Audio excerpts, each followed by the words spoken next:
Scientists discovered something Atlantis-like near Australia. There used to be an entire continent that's now underwater. Here's what happened to it.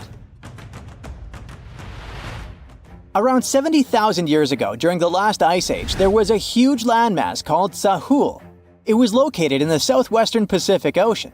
This ancient supercontinent connected what we now know as Australia, New Guinea, Tasmania, and the Aru Islands into one giant piece of land.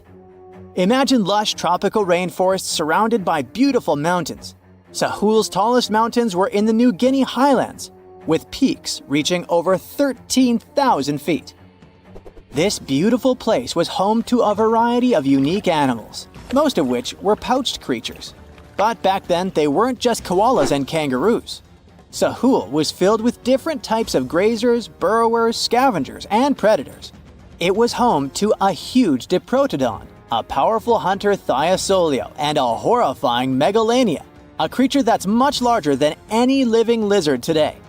It was a unique place because the rest of the world was filled with placental animals at the time, like wolves, elephants, and humans. In Sahul, the only normal mammals were bats and rodents.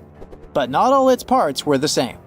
The Timor, Arafura, and Carpentaria regions were covered by hot savanna and dry forests. It looked kinda like modern Australia, hot air deserts with scrubland, steppe, and temperate forests along the eastern coast.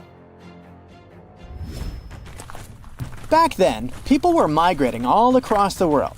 They made an incredible journey from Southeast Asia to Sahul and first arrived here from 60 to 45,000 years ago. They mostly traveled by foot and crossed the sea using bamboo rafts and simple boats.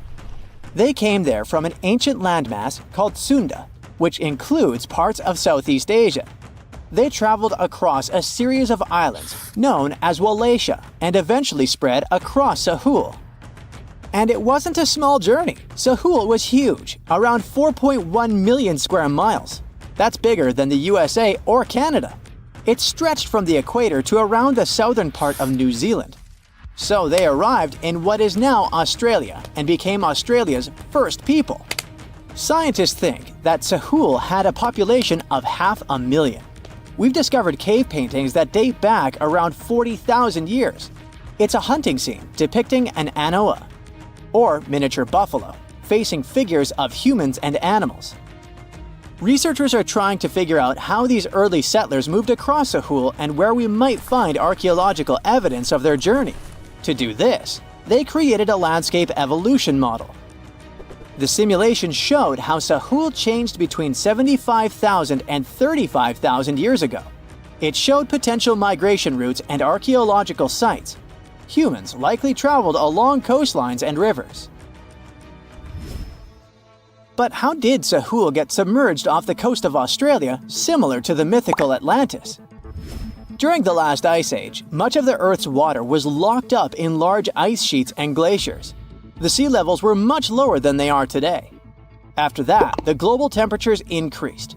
The ice sheets melted and the sea levels rose, flooding the land bridges that once connected different parts of Sahul together. About 8,000 years ago, New Guinea separated from mainland Australia, and then, about 6,000 years ago, Tasmania did the same. We still can explore the underwater parts of Sahul thanks to new technology. Divers explore and collect samples directly from the ocean floor. Underwater drones can go to places that are too deep or dangerous for humans to explore. And with sonar mapping, scientists use sound waves to create maps of the ocean floor. It's like using an echo to see what's underwater. The sound waves bounce off the seabed and come back, helping us create a picture of what it looks like. Deep underwater, archaeologists have found stone tools and other artifacts. They also discovered fossils of animals like Diprotodon and Thylasolio.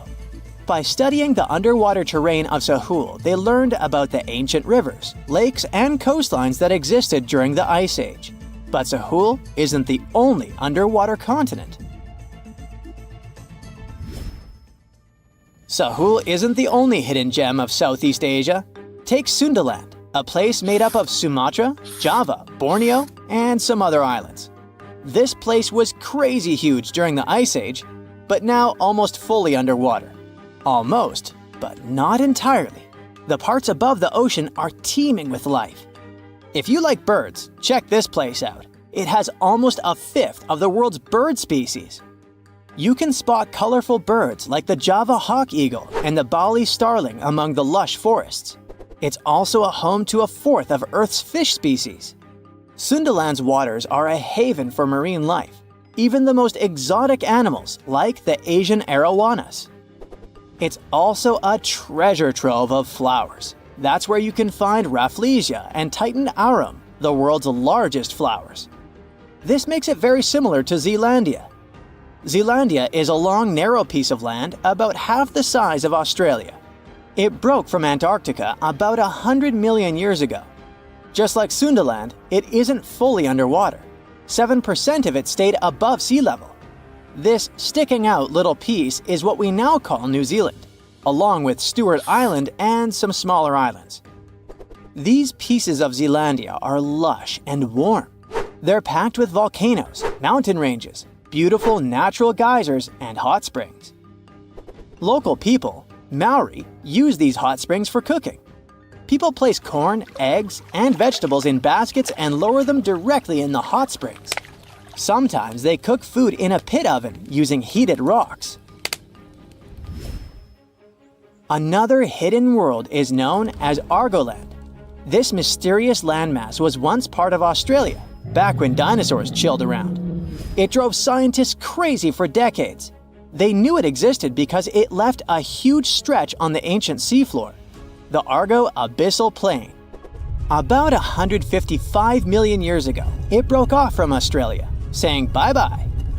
The continent drifted somewhere north, and when it reached Southeast Asia, it just vanished. Scientists had no idea where it went, but recently they finally found its remains. Turns out, poor Argoland's lower parts started drowning into the Sunda Trench, a horrifyingly deep oceanic pit. The Earth's crust sunk into the mantle. Meanwhile, the upper parts of Argoland were pushed upward, grabbing the younger rocks on land. Because of this, Argoland broke apart into a bunch of smaller pieces. These pieces formed parts of Borneo, Java, Sulawesi, and other regions. The remains are buried under Indonesia and Myanmar. Imagine a colossal landmass the size of Greenland, Greater Adria. Its journey began about 240 million years ago when it broke away from the supercontinent Gondwana. It started moving north, and after 100 million years of enjoying the warm seas, it suddenly crashed into Europe and shattered into pieces. Most of these pieces went deep into the Earth's mantle, but some were scraped off and became part of mountain ranges like the Alps. Today, the remnants of Greater Adria are scattered across more than 30 countries, from Spain to Iran. That's why they're hard to look for. Seychelles was also once part of Gondwana. Yep, these idyllic islands are sitting atop of the ancient continent. We know a lot about it because of its fascinating granite outcrops. 100 years ago, Alfred Wegener discovered continental drift, but no one believed him. These granite outcrops helped him prove that he's not crazy and that tectonic plates really are moving.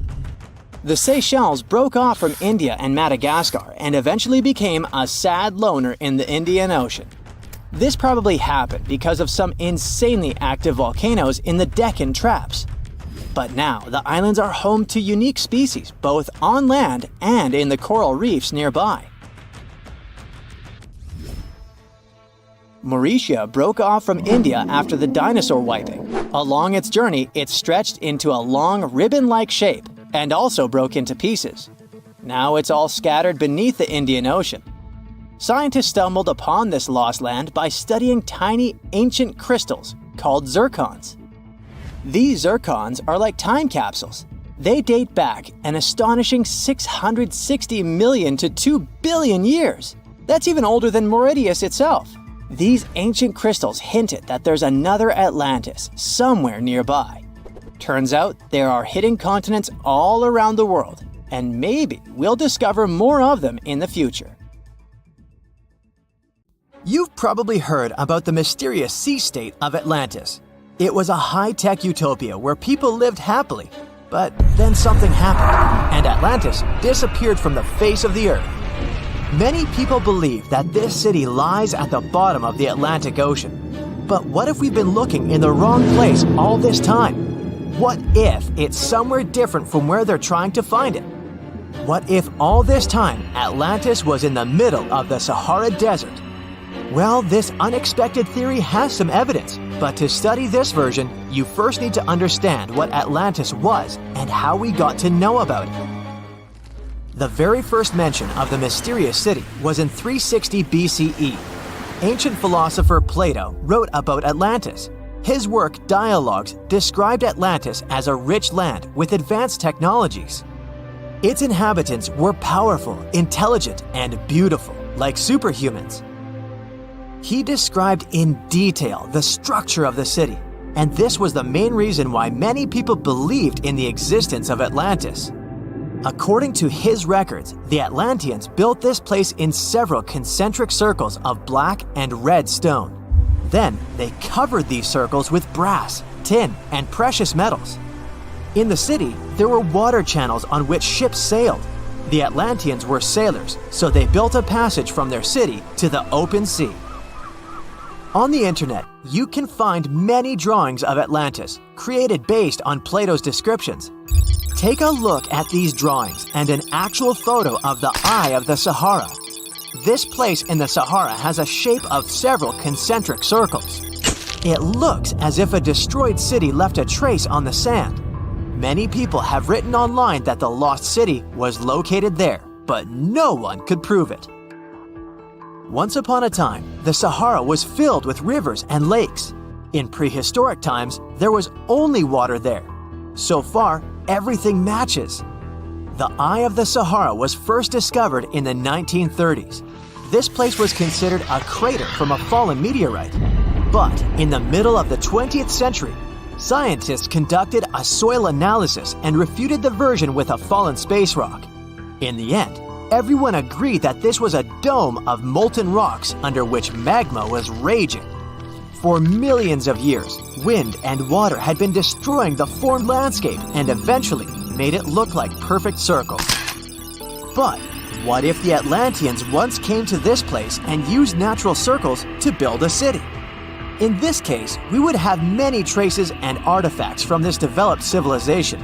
And yes, archaeologists did find some arrowheads, spears, oars, and other things there.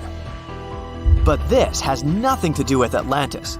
In the Eye of the Sahara, a multitude of Acheulean artifacts lies. It was an ancient tribe that frequented this place.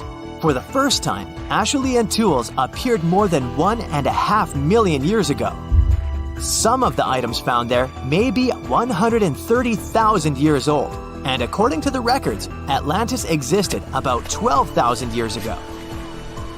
Archaeologists found no artificial structures in this place. There was also no debris or traces of a large city. People would have found some stuff if a big city with advanced technologies had existed here. The main supporter of this idea was one YouTube channel. It collected 1 million views and attracted the attention of many historians and anthropologists. The theory that the Eye of the Sahara is Atlantis was quickly refuted. People found too many discrepancies between this place and the description of Atlantis. The author tried to catch the viewer's attention by presenting external similarities between the natural landscape and the fictional ancient city. Another popular theory claims that Atlantis was a real continent located off the Bahamas, but then this city was swallowed up by the Bermuda Triangle. According to this legend, the city ruins still lie at the bottom of the triangle, but there's no confirmation of this theory either. Writer Charles Berlitz invented it. Adherents of this theory claim that the walls and streets in the western part of the Bahamas might be the ruins of Atlantis. But scientists disagree. They have proven that these walls are natural formations of coastal rocks. There are also rumors that the story of Atlantis was inspired by an actual historical catastrophe, the Black Sea Flood. This is the Bosporus, a strait in Turkey connecting the Black Sea and the Sea of Marmara. Around 5600 BCE, The Black Sea was twice as small as it is now and had many cities on its shores. Unfortunately, a huge flood destroyed this flourishing civilization. Within a year, cities descended underwater, and surviving inhabitants moved to foreign lands and spread stories about the flood. Maybe these stories inspired Plato to come up with Atlantis. In the 1950s, people came up with another version. Atlantis was the continent that is now Antarctica. Tens of thousands of years ago, a warm continent with a developed city shifted to the northern part of our planet because of the movement of Earth's crust. The Atlanteans couldn't adapt to the cold conditions, and Atlantis was covered with a thick layer of ice. This theory was refuted when scientists began studying the tectonic plate's nature. It turned out that Earth's crust couldn't have moved such a huge continent as Antarctica. The tectonic plates don't behave this way at all. But the main question is, was Atlantis real? No one had described it before Plato. Perhaps the philosopher came up with it. Maybe he did this to emphasize the correctness of his views on life and to identify his philosophical theories. In his works, he wrote a lot about divine and human nature and how people can destroy this nature. He spoke of decaying ideal societies because of immoral behavior and vices. The Atlanteans were once moral, spiritual people who created a utopia, but then they became greedy and mean. They destroyed their inner nature, and for this, they had to witness the destruction of their city.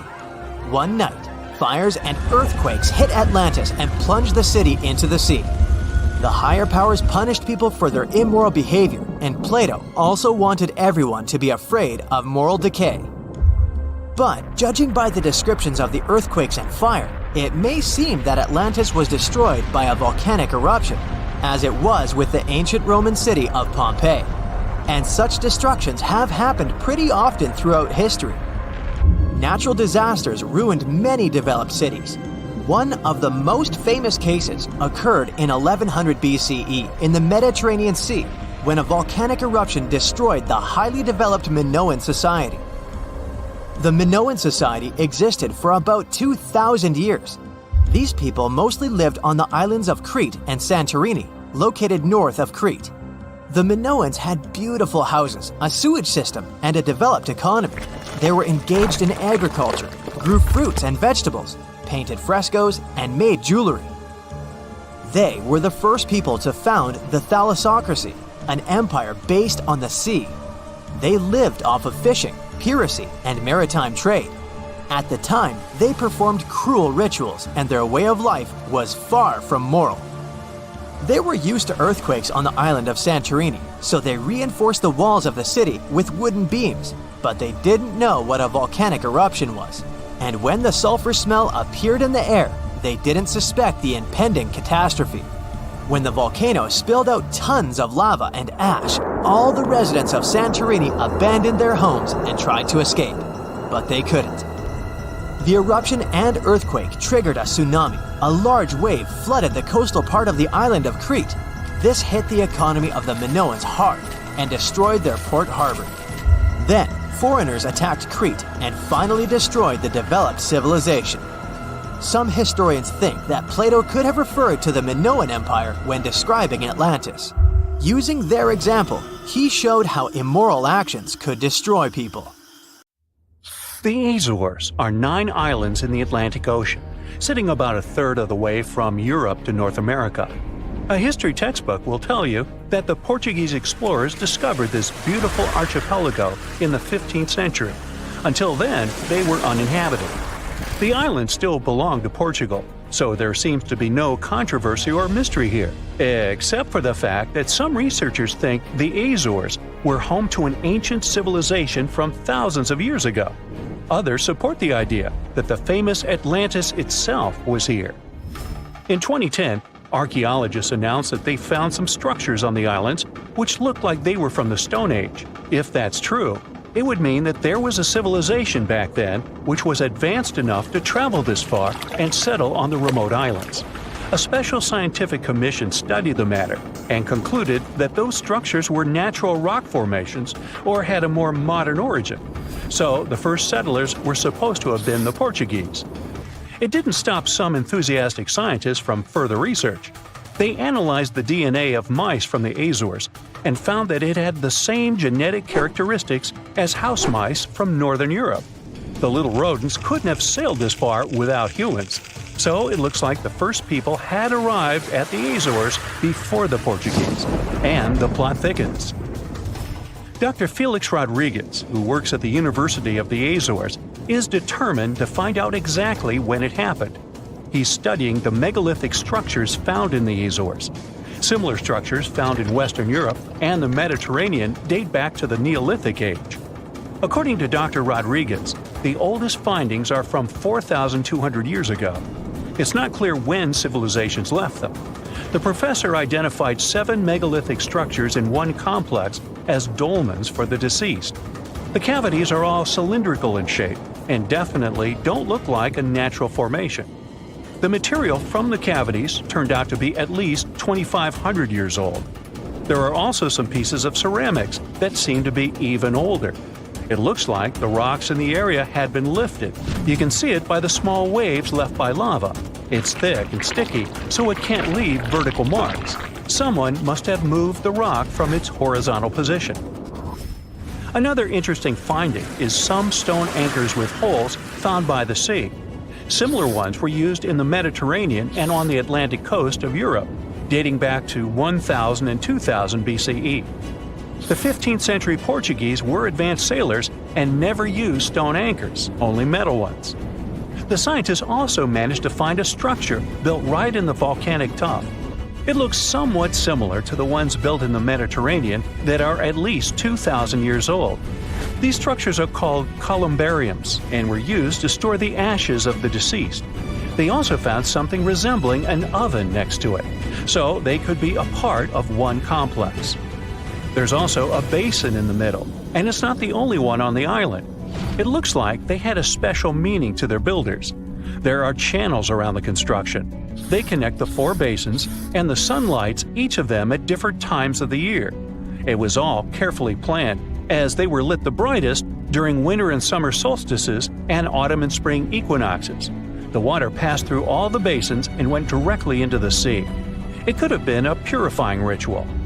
Now, some people are skeptical about the findings and believe they're all parts of a fortress from the 16th century. Professor Rodriguez is determined to prove it's all much, much older. There must have been some ancient civilization here that could have left because of the volcanoes that go crazy every 50 years. Antonietta Costa, a postdoctoral student at the University of Porto in Portugal, is also sure that the first people came to the Azores in prehistoric times. She has studied standing stones with small openings, explained as cuts for quarrying the stones. Costa believes they are part of a calendar system. She noticed that none of the slits in the rocks were aligned with the cardinal east direction. The slits closest to it are smaller than the ones facing other directions, so it can't be just a coincidence. It also looks like the slits are aligned with the solstices, and that's what makes Costa think it could be a calendar. She also thinks the inscriptions left on slabs of bedrock on the islands are much like those maps that were left on the rocks during the Stone Age in mainland Europe. Another interesting theory about the Azores is that it could have been the location of the famous Atlantis, which was lost under the sea. Since the Azores archipelago is in the middle of an ocean, it could technically be a perfect place for that. A 20th century scholar quoted Plato to prove this theory was right. The Greek philosopher suggested that Atlantis was in between the continents. The coins and sculptures supposedly found in the Azores when the Portuguese just arrived also point that there was someone else present there. And way more recently, in 2013, a sailor found a huge structure looking like a pyramid off the Azores coast. It was most likely a large submarine volcano, but it's much cooler to think it was some big deal in Atlantis, right? Peru has its own mystery. Amid the desert, you can find some eerie marks called the Nazca lines. They're known as geoglyphs and were created more than 2,000 years ago by the people of the Nazca culture. Thanks to a dry climate and strong winds in the desert, most of the Nazca lines have reached our day.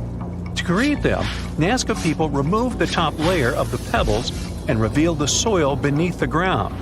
The color of the soil changes from reddish-brown to yellowish-gray, so the lines always look different. Most of the geoglyphs depict plants and animals. You can clearly see a monkey, a whale, a condor, a hummingbird, a spider, various flowers, trees, and other plants. There are also some geometric shapes, such as triangles, trapezoids, and spirals. Since they were discovered in the 1920s, scientists have offered different explanations for the lines. Some say that in Nazca culture, people ascribe special significance to these motifs, so they probably created these shapes for deities in the sky to see. Others believe they were a sort of astronomical calendar, and animal sketches were modeled after groups of stars. This theory was proved wrong, so the purpose of the lines remains a mystery. Another place that leaves many questions is Nimrut Mountain in Turkey. This mountain has a complex of monuments with temples and tombs. It was built by the Kingdom of Commagene, which ruled here around the 1st century BCE. There are statues of King Antiochus, 2 lions, 2 eagles, Zeus, Hercules, and Apollo. Archaeologists found the ruins of this complex at the end of the 19th century. They thought it had been built by the Assyrians. Then, some of the most famous scientists of the time came here and found an inscription in Greek. It had details about the sculptures and the names of important members of the Commagene royal family. It looked like it had been put there for future visitors. The scientists established that the statues used to be full-size figures.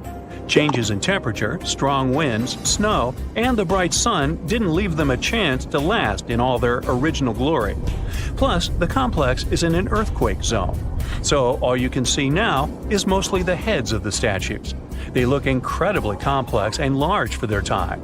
The biggest question is, how did the people who lived thousands of years ago manage to create such huge sculptures on top of the mountain?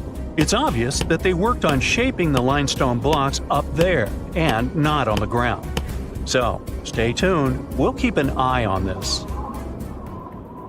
Well, this eerie Lake Huron discovery may be that it possibly contains the remnants of an entire civilization. Whoa, wait, sounds like Atlantis, right? Well, not exactly. But if there really had been an ancient underwater civilization here, it must have been a pretty advanced one. Around 10,000 years ago, 2 sharp glassy flakes broke off a stone tool and landed on the ground unnoticed.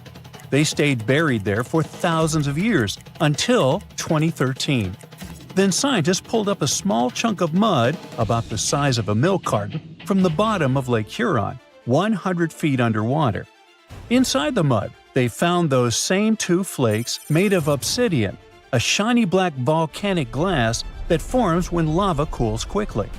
After careful testing, they realized these flakes came from Central Oregon, which is quite a distance, about 2,500 miles away.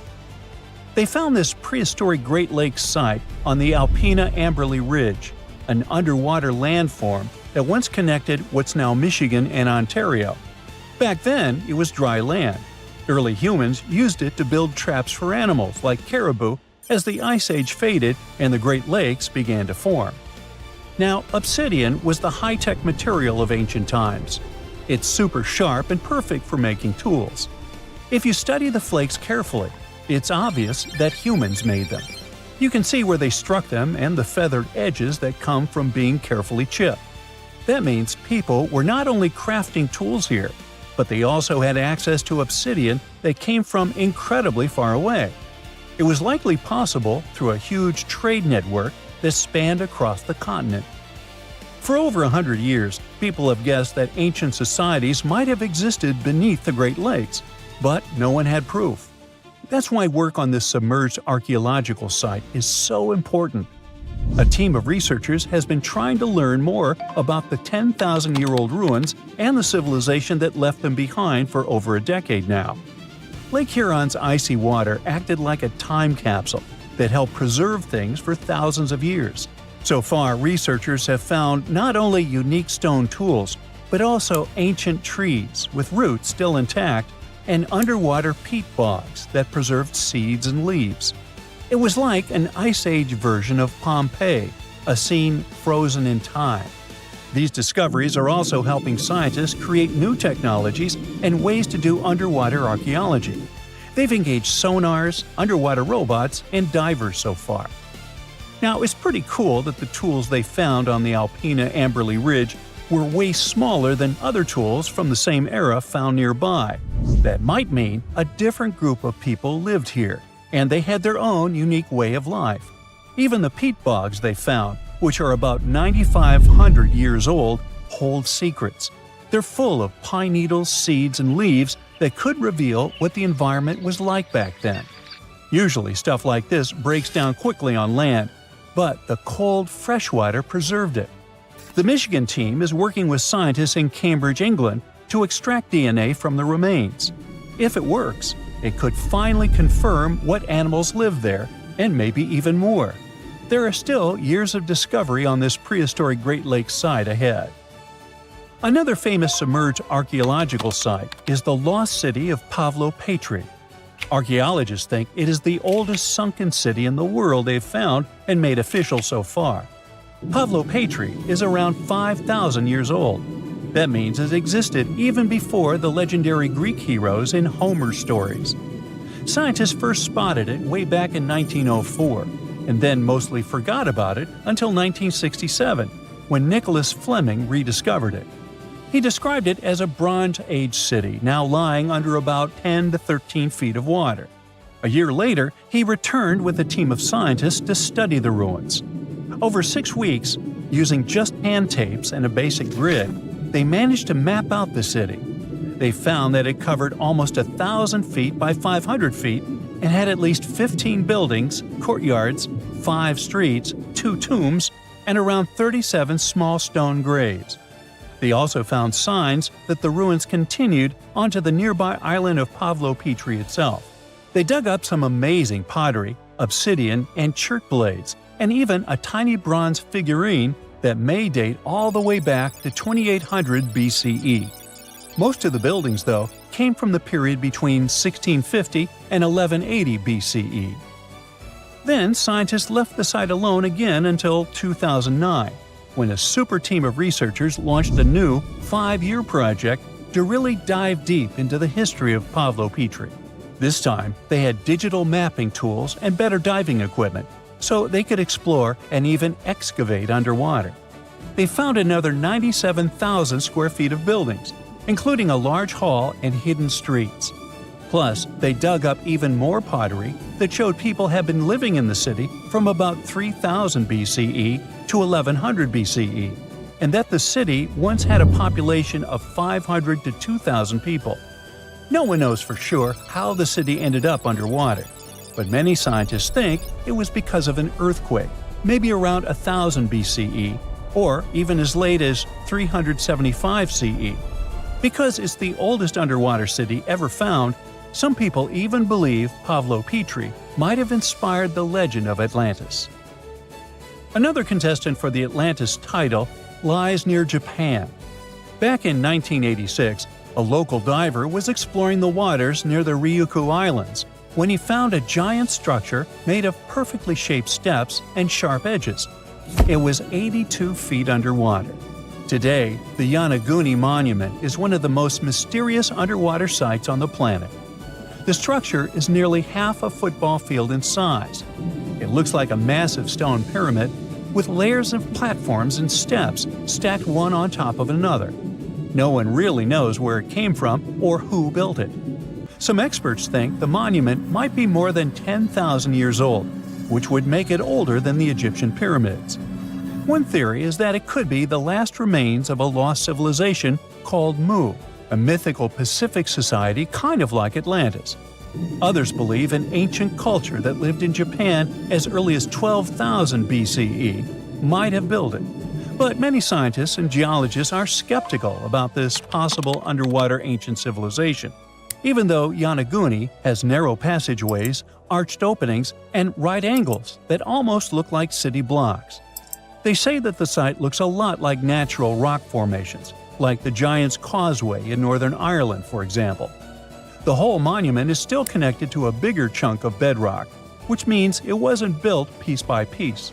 And the way the layers of rock are stacked probably has more to do with earthquakes and tectonic movement. It's located in the very active Pacific Ring of Fire. One marine geologist kept going back down there, and every time he found something new. He says he spotted tool marks in the rock, symbols carved into stone faces, and even rock formations shaped like animals. He believes these carvings point to a culture that came from mainland Asia. He said he had identified 10 different structures off Yonaguni, including a ruined castle, a triumphal arch, 5 temples, and even a huge museum. These buildings seem to be connected by roads and channels, and some parts are surrounded by what could be giant stone walls. The explorer believes the city is at least 5,000 years old, based on stalactites found in underwater caves nearby, which would have only formed after the caves flooded. His supporters say they have never seen an earthquake create shapes like this, above or below water. But skeptics blame it all on erosion and insist that whirling underwater currents and sea creatures left holes in the rock. Now, if you want to form your own opinion about it, the spot is open for visitors, and it's definitely a super fun diving experience. Strange and amazing items are discovered often, but figuring out what our ancestors were up to is pretty tough. Especially when all you have are just some rusty cups and cave drawings. It's no surprise that even the experts in lab coats sometimes make mistakes. But it's not just about dusty plates and huge stones. Sometimes there's even humans with large heads. So grab your digging tools and let's travel back to ancient times to explore incredible societies that even scientists can't fully explain. Sardinia may look idyllic now, but I'm not gonna lie, I wouldn't fancy visiting it 3,000 years ago. Rumor has it, terrible giants roamed around this island back then. People even talk about finding human skeletons over 13 feet tall there, although nobody's ever shown anything to prove it. But the stories will make you wonder because some weird stuff has definitely happened. In 1974, over 5,000 pieces of broken stone artifacts were found in a part of the island called Monte Prama, but instead of being displayed in a museum, they were locked up in an underground vault for about 30 years. Sounds a bit suspicious, doesn't it? When they were finally displaced in 2005, scientists put the pieces together to find statues of 38 giant men standing 8 feet tall. Not quite as tall as the legendary skeletons, but still pretty huge. It's thought these statues were made by the Nuragic people, who lived on the island a long time ago. Besides giant statues, they also built over 8,000 massive stone buildings. Perhaps Nuragic weren't giants themselves, but they definitely liked their things big. I do too. I like a big number of likes on our videos. That'd be pretty great. Thank you if you liked this and subscribed. Now back to the video. You and I are pretty smart, but we might not be the smartest humans ever. Actually, we might not even be the smartest species. Since 1913, some skull fossils found in South Africa have hinted at a possibly smarter contender called Boskop Man. This human-like species might have lived as recently as 10,000 years ago. Their skull suggests they had really big heads, which means their brains could have been 30% bigger than ours. Wow! Their average IQ could have been around 149, making them among the smartest 0.05% of people today.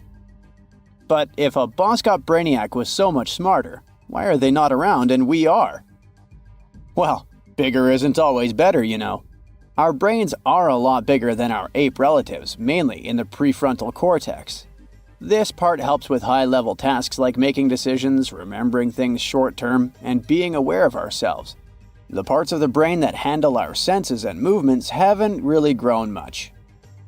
So, maybe the Boskops spent too much time dwelling on the past rather than doing practical things like hunting. But this is all just guessing. We really don't know what happened to these clever cousins of ours. Some people even argue that Boskops weren't any different from us, with the only evidence being parts of skulls. The jungle is huge. Did you know the Amazon rainforest is home to about 30% of all the world's plant and animal species? That's impressive. However, the history of one native species, humans, has long puzzled scientists. The mysterious Kasarabe people lived here for hundreds of years and then vanished around 1400 AD. People thought the Amazon only had a few scattered tribes, but recently we discovered big, unusual shapes in the ground called geoglyphs. These might look like simple shallow ditches, but they're actually the remains of a vast civilization that spread over 5,000 square miles and includes about 450 markings, some as wide as 1,300 feet. That's insane! They likely contained ceremonial buildings and could have hosted up to 1 million people as recently as 550 years ago. Thanks to new technology like LiDAR, which uses a safe laser to map the forest without harming it, we can explore deeper. In 2019, some scans showed miles of raised roads and pathways and even pyramids over 70 feet tall. They found 26 separate settlements, 2 of which were at least 250 acres each.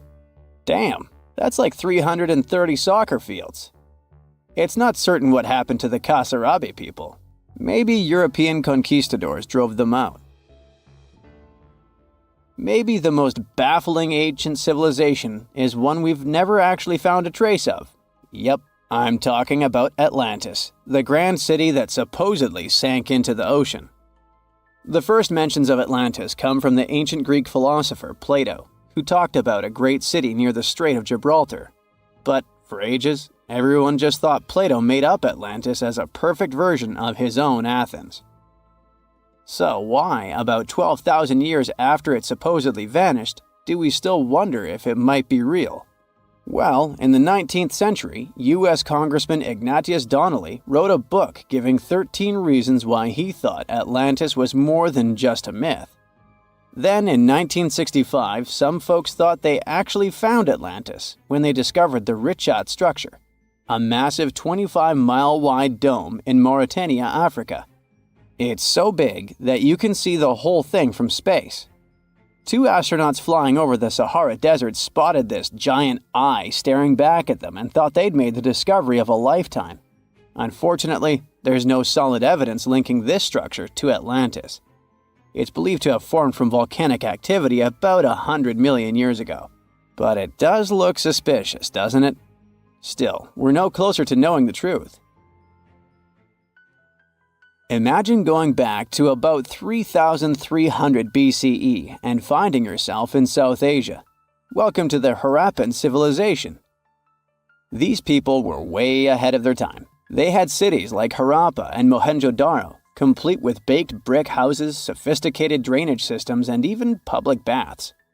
This place might have had over 5 million people, making it one of the densest regions at the time. They also invented a system of standardized weights that was incredibly useful for traders. And trading they did. These people had connections stretching all the way to the Middle East, thanks to their great skills in metallurgy. They even had a form of ancient branding. The seals were used to stamp clay on trade goods. Despite being so advanced with a thriving urban life, there's a whole bunch of mystery shrouding their language and script. We've got bits and pieces of their writing, but no one's deciphered them yet, even with all the technology we have today. We also still don't know how exactly their society worked. It looks like they didn't flaunt their social status as much as other civilizations. No grand palaces or massive monuments. Instead, their largest buildings might have been granaries. They sure were practical. Unfortunately, all good things must come to an end. Around 1800 BCE, this bustling civilization started to decline, possibly due to shifts in river patterns. As the environment changed, the Harappans packed up, moving towards more hospitable lands. Ever heard of the Minotaur? The beast with a bull's head and a man's body, hunting the bravest travelers in a massive maze. Well, this wasn't just any old tale. It was one of the most popular dramas of the ancient world. And it was inspired by this place, the island of Crete. The Minoans lived here during the Bronze Age. They had stunning palaces, amazing frescoes, and a culture so rich it still fascinates historians to this day. They built places like Knossos, which was so complex with its multi-story buildings and elaborate hallways that it might have inspired the whole labyrinth myth. Their engineering was so ahead of its time that even their drainage systems were more advanced than what many of us have today. Let me know in the comments which of these stories you find the most fascinating, and thanks for watching. Now, let's assume that another species, whether humanoid or dolphin-like, could have existed millions of years ago. How do we find their traces? There was a Doctor Who episode about a non-human industrial civilization on Earth that existed long before us. These reptiles, called Silurians, were forced deep underground by a catastrophic rise of temperatures on Earth, and there they thrived for centuries. That inspired scientists to create the so-called Silurian hypothesis. If there was an advanced civilization before us, we should find their traces somewhere. Well, let's try. Climatologist Gavin Schmidt and astrophysicist Adam Frank decided to dive into this themselves. Like us, any technologically advanced civilization would be hungry for energy. So they looked for global effects that would leave a widespread mark. For example, hints of large-scale industrial processes, like plants and factories, and their leftovers. Then comes the question of how long these civilizations would last. If they existed for a long time, we should look for long-lasting signs, like residues from burning fossil fuels, mass extinctions, synthetic chemicals not found in nature, and even traces of nuclear fission. Basically, we should search for the same kinds of things that humans are currently leaving behind as evidence of our activities. Unfortunately, this evidence isn't that easy to find. Let's imagine an unsettling scenario if humanity suddenly disappeared. Even though it seems like we've left a lot of changes on our planet, the future civilization millions of years from now would struggle to find any remnants of our existence. Why? Well, our planet has existed for 4.5 billion years. Complex life on Earth has existed for more than 400 million years. Compared to that, our industrial period only lasted around 300 years, and we haven't left any significant traces. Our record of Earth's history is full of gaps, especially the further back you look. The fossil record captures only some things, being very selective and incomplete. On average, one fossil emerges every 10,000 years, and dinosaur footprints are even rarer. Mountains rise, oceans change, and plate tectonics can easily wipe out evidence of entire civilizations. After a couple of million years, chances are any physical signs of a civilization would disappear. In order to find at least something, we have to look for things like odd sediment patterns or unusual isotopic ratios. Also, fossils mostly form in water, leaving us in the dark about creatures on land or in the jungles. So even if there was a technologically advanced society millions of years in the past, and even if they were far more advanced than us, we might struggle to find any clues of its existence. Frank and Schmidt try to understand how we could ever hope to spot signs of them. Discovering actual cities would be the ultimate proof of a Silurian-style civilization on Earth. But Adam Frank isn't too optimistic. Even now, our cities cover less than 3% of the surface, making it easy to miss ancient city ruins. Whether a city survives over tens of millions of years depends on whether the land around it is sinking, getting locked into a rock, or rising, getting worn away by rain and wind. So places like the French Quarter in New Orleans might have a better shot of making it into the geologic record than, say, Haight-Ashbury in San Francisco. When it comes to finding artifacts, the odds are pretty slim as well. No prehistoric iPhone would survive millions of years, fancy glass or not. Finding their fossilized remnants might be a bit more promising, but it's still tricky. Considering modern humans have only been around for about 100,000 years, it's quite possible that we might overlook any traces of an earlier advanced species. There is one thing, though. We could stumble upon their traces in rocks. Our current chaotic era might leave a distinct mark on the Earth's geological history, especially since we're basically experiencing PTM 2.0. I'll get to that in a moment. So they try to look at the changes in the carbon cycle. Humans have been releasing a lot of fossil carbon since the 18th century.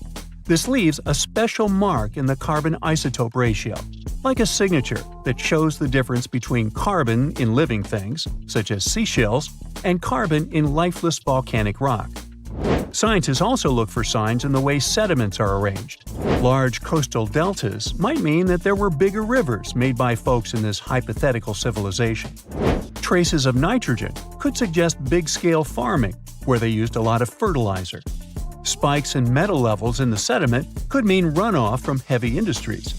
Of course, a single find like that wouldn't tell us anything. Schmidt says the key is to look for multiple signs together. Without clear artifacts, the uniqueness of an event might show in various clues rather than a set of changes linked to a single cause.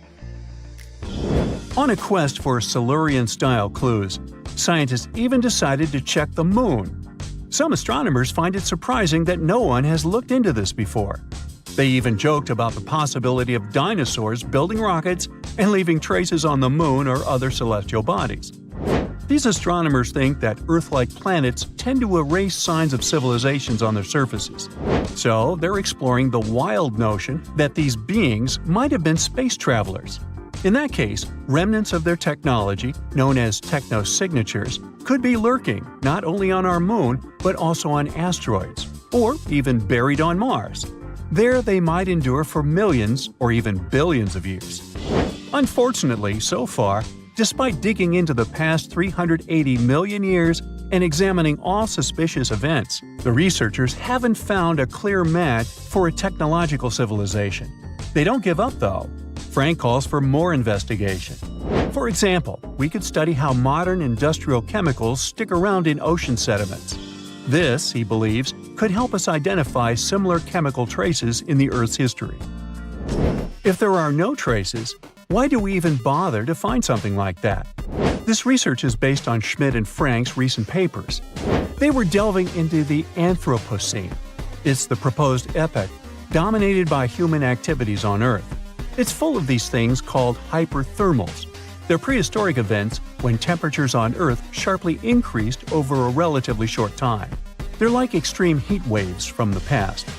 A great example of this is the Paleocene-Eocene thermal maximum, or PETM for short. It happened around 55.5 million years ago and saw a rapid rise in global temperatures.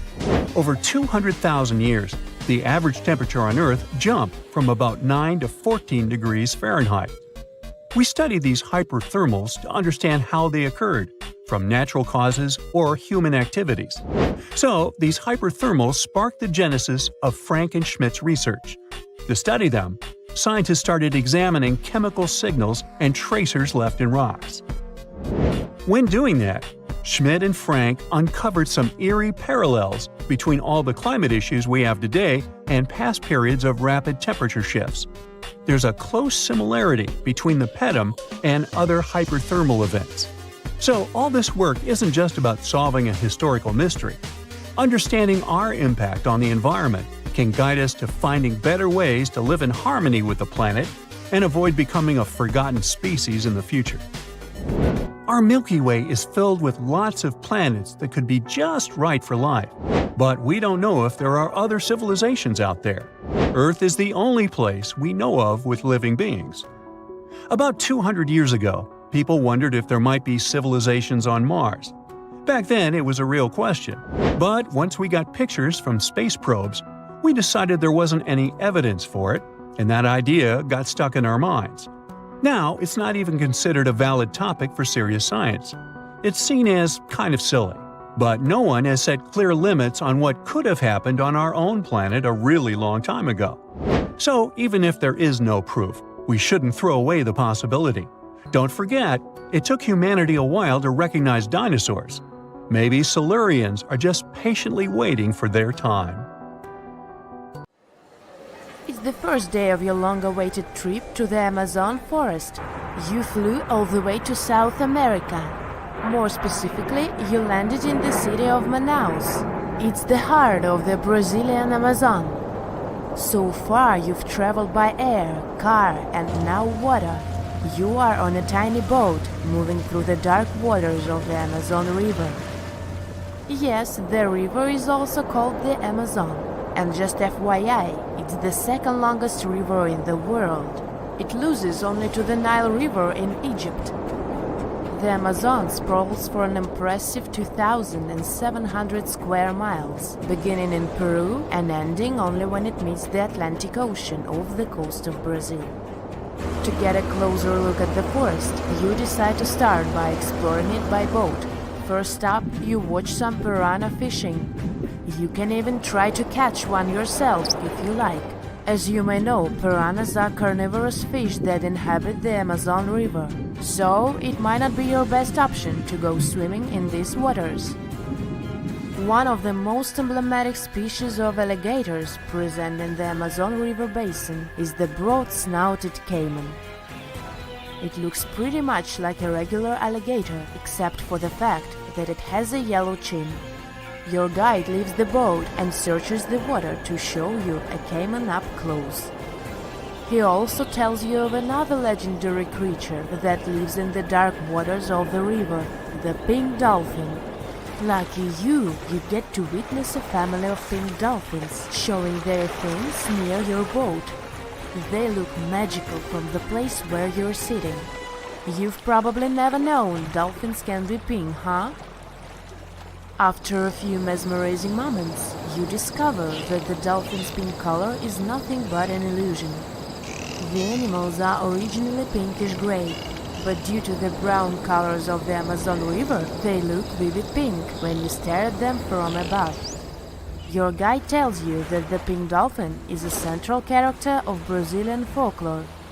Locals believe that the pink dolphins can turn into humans and wander off into towns at night.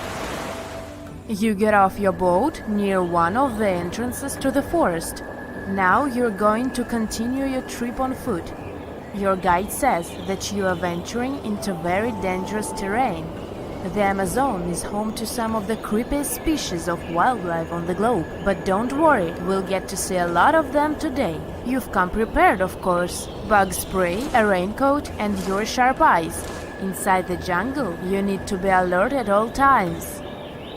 You may have heard legends of the anaconda, a snake that can swallow animals as big as a cow in one go.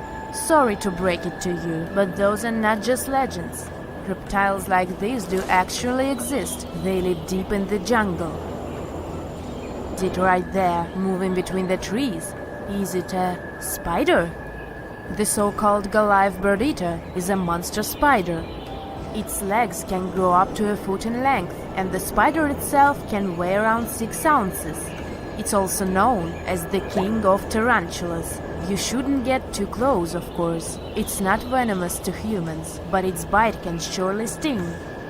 As its name suggests, the Goliath bird-eater can even eat birds, as long as they are smaller than it is.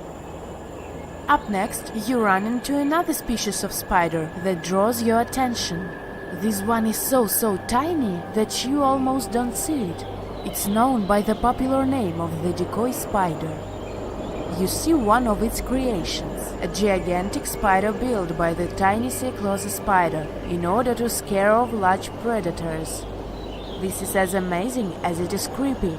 A spider that uses the remains of other insects and dry leaves to create the image of a large spider on its web. If it fools predators, perfect! But to us humans, this work of art looks almost endearing. Who knew there were artists in the arachnid world? Near a small lake, you witness a unique scene. A large snake is slowly slithering its way toward a lizard that is resting on a rock. The lizard seems obvious to the presence of the dangerous reptile, but right as the snake is preparing to attack, the lizard flies the scene in its iconic way. The so-called basilisk lizard is famous for its ability to walk on water, or rather run across the water. This isn't an illusion, just a matter of balancing. The small lizard moves its legs on top of the water very fast, while its long tail serves as a counterweight. I wish I could do that. If you've ever wondered what a frog looks like on the inside, you've come to the right place. Right in front of your eyes, there is a rare local species of frog. It's known as the glass frog. This species of amphibian has a type of transparent skin that is completely see-through. In other words, you can see the frog's interior with astounding clarity. It's as if you had X-ray vision. Moving on with your journey, soon you come across a pond. Floating on its water is probably the biggest water lily you've ever seen in your life. These huge plants are also known as the Victoria Amazonica. They can measure up to 8 feet across and hold the weight of a grown-up person. But I wouldn't recommend trying to climb on it if I were you, just cause, it's the Amazon forest we're talking about. The wildlife here is amazing, but the forest itself is also a sight. There are over 80,000 species of plants and trees grown in the Amazon rainforest. In fact, you can find 10% of all the world's wildlife in this jungle. An estimated 400 billion trees grow on the gigantic area the forest occupies. Of course, this place is bound to be biodiverse, right? You won't be able to witness this phenomenon during your trip, but your guide tells you about a unique species of tree that is famous for being able to walk. Yep, you've heard correctly. There are walking trees in the Amazon rainforest. They don't have legs or anything like that, but they do move around in search of better lighting conditions. The Amazon canopy is so thick that only 1% of sunlight can reach the forest floor. Because of this, some trees end up getting less sunlight than others. The so-called walking palm trees seem to be adapted to this situation. They grow new roots, which helps them move for 1 to 2 inches per day. They can walk up to 65 feet per year. Maybe that's what inspired John Ronald Reuel Tolkien to create ants, huh? Those are pretty similar tree beings that roam freely around the world. I kid you not, it's not only wildlife that inhabits the Amazon. Actually, over 30 million people live in the forest. And there are also ancient settlements that scientists believe to have been thriving there. And I'm not talking about El Dorado, that's just a myth. But in 2018, a groundbreaking study showed that up to 1 million people probably inhabited the Amazon between 1250 and 1500 CE. Can you imagine that?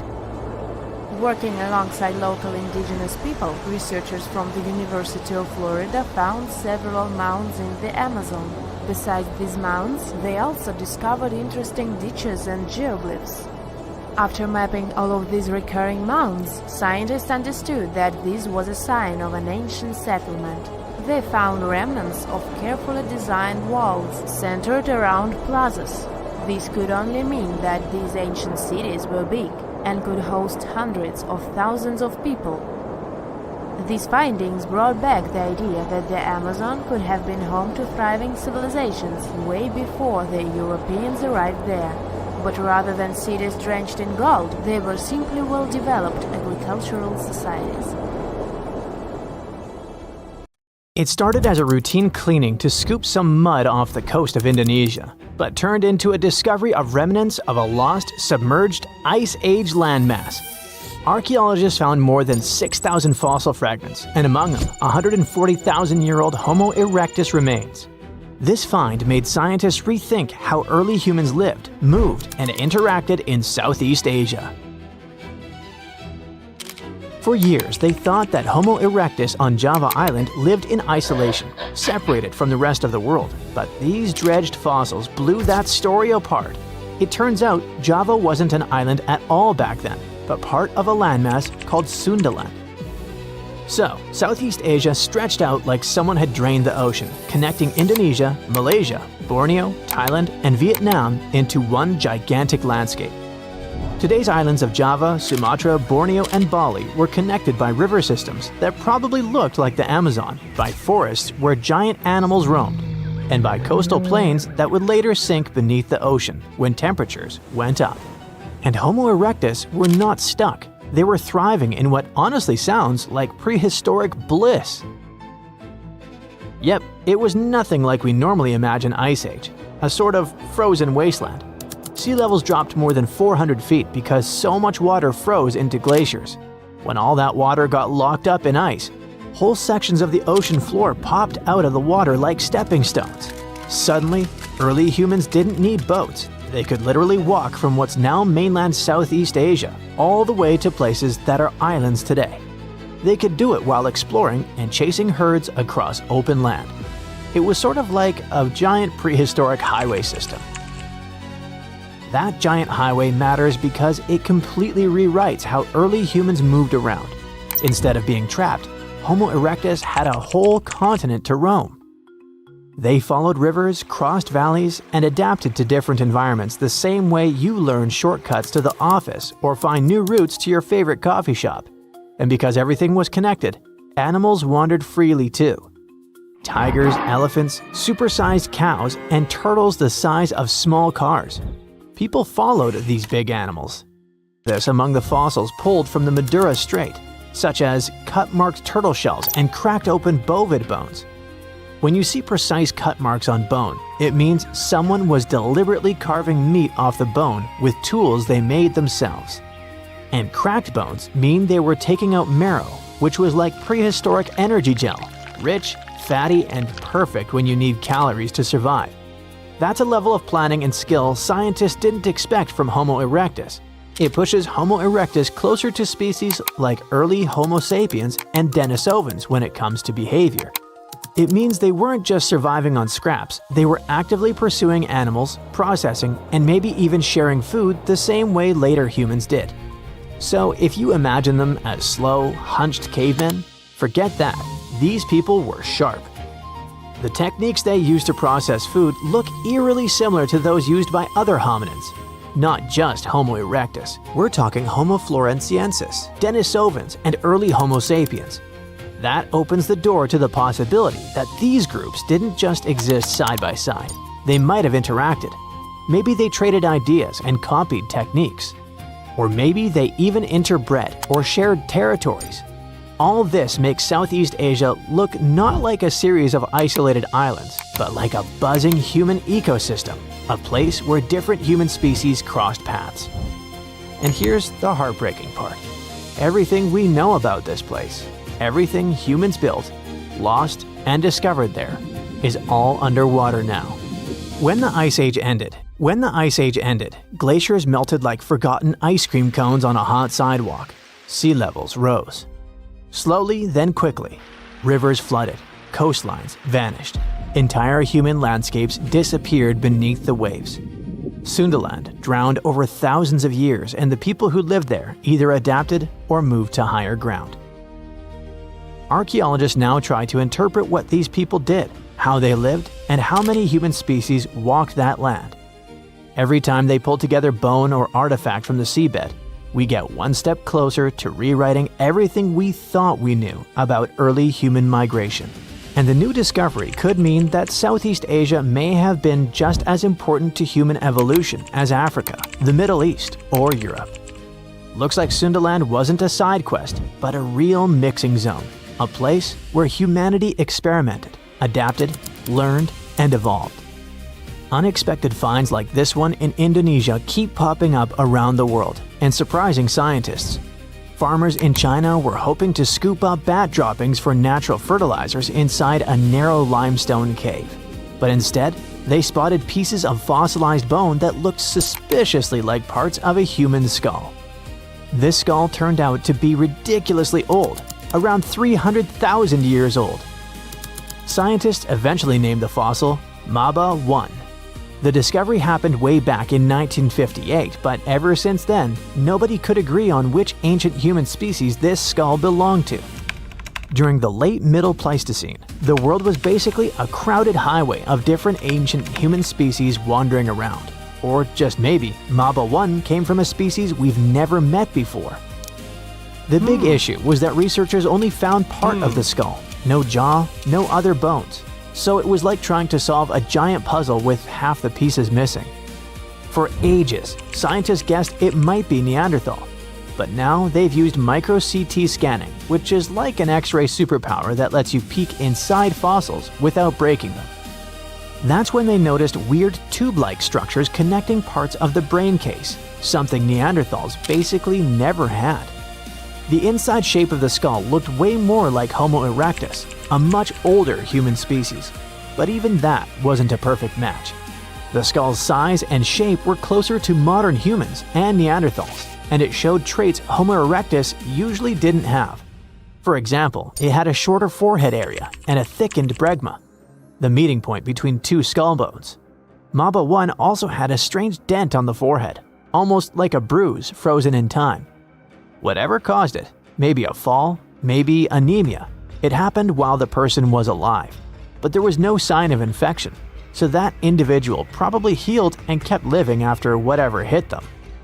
So Maba 1 doesn't match any known species perfectly, but it shares features with several and has a similar mystery fossil vibe as others found across Africa. In 1976, a famous paleontologist and her team found another human-like skull in Tanzania. That skull had features that looked surprisingly similar to Homo sapiens, even though it was unbelievably old. Scientists think it may be one of the earliest examples of our species ever discovered. That means this skull could help solve one of science's biggest questions. When exactly did Homo sapiens first show up? The sediment layer where that skull was found goes all the way back to the Middle Pleistocene. That's way earlier than what old textbooks used to claim about when modern humans appeared. And then there's a skull that turned up in Zambia's Broken Hill ore mine. Miners literally stumbled on it, plus a few other bones, completely by accident. Scientists started calling it Rhodesian Man, and at first, everyone thought it might be the big missing link between Homo erectus and Homo sapiens. But with newer research tools and better dating methods, they discovered it's around 299,000 years old and probably belonged to someone from the species Homo heidelbergensis. Every new fossil acts like a missing puzzle piece on the giant chaotic story of human evolution. Each one helps scientists connect species that once seemed unrelated, redraw family trees, and rewrite chapters of our past we didn't even know were wrong. Recently, mysterious oceans have yielded quite a few lost treasures. No, we're not talking about gold or pearls. It's something far more valuable.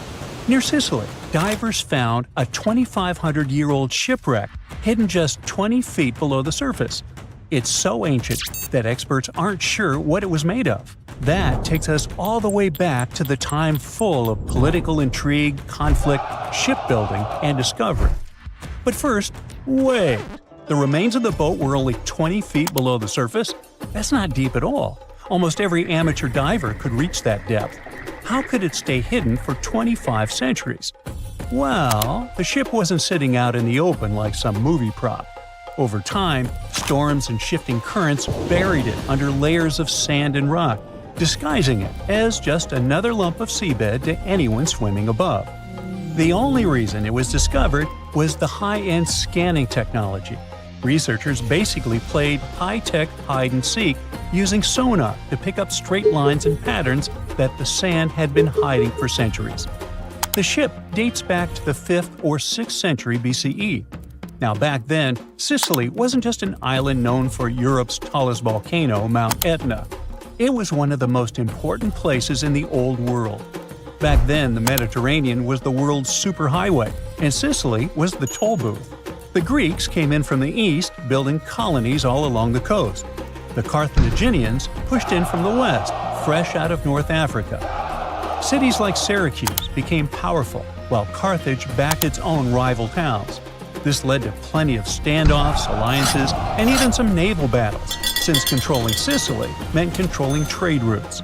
Back then, trade was everything: olive oil, wine, fancy ceramics, and metals. The Greeks and Carthaginians were competing for about 350 years. The mystery of the sunken ship only deepens. Was it a warship, a trader, or something else entirely? We don't know who built it or what the cargo was. Archaeologists aren't even sure what type of wood it was built from. That's how fragile and degraded it is.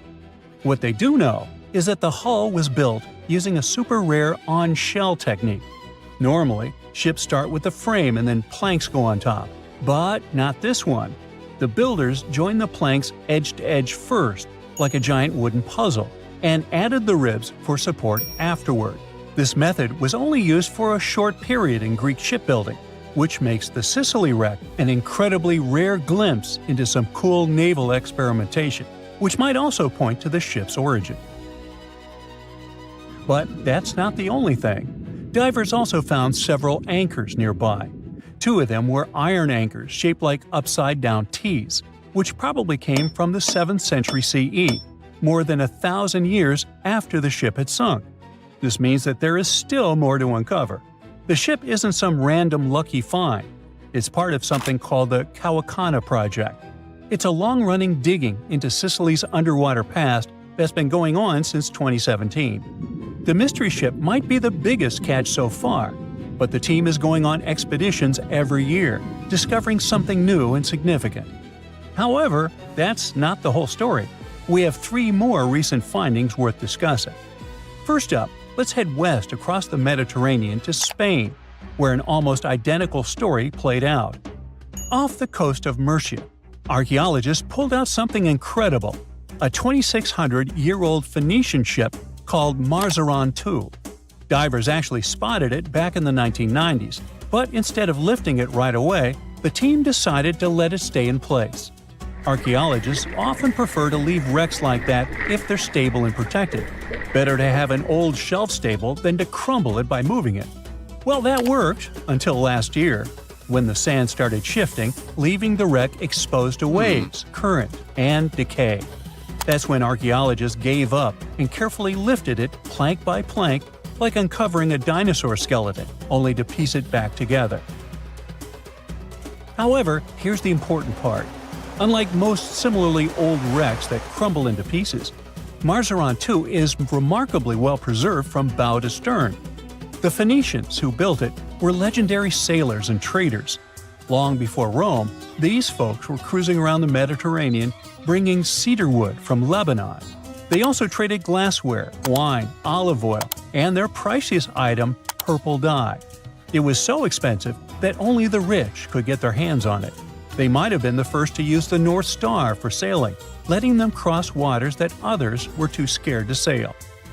Now, let's jump continents to Africa, off the coast of Kenya. Here, archaeologists may have uncovered a wreck tied to one of history's most famous explorers, Vasco da Gama, a Portuguese sailor who, in 1498, became the first European to reach India by sea. That single trip opened the direct spice trade route between Europe and Asia, making Portugal rich and powerful. The ship in question is believed to be the São Jorge, part of Vasco da Gama's famous final voyage. Records say it sank off the Kenyan coast during a storm, and the wreck divers found under coral reefs seems to be of the right era. If confirmed, it could be one of only 8 Portuguese ships from that time still resting in the Indian Ocean. It's like stumbling across one of the missing chapters of a book about the age of exploration. Unlike the Spanish wreck, this one hasn't been lifted out of the water. It's still lying there. Instead of hauling it up, they want to make the wreck a museum for divers. Sounds pretty awesome. That's the stuff that inspires you to pursue this hobby. If you think these finds only happen to professional archaeologists, well, you're wrong. Because the next discovery wasn't made by a team with advanced sonars and stuff. Nope, it was made by a dad and his 5-year-old daughter on a simple fishing trip in Wisconsin. What they found might be the George L. Newman, a wooden schooner that had been lost since 1871.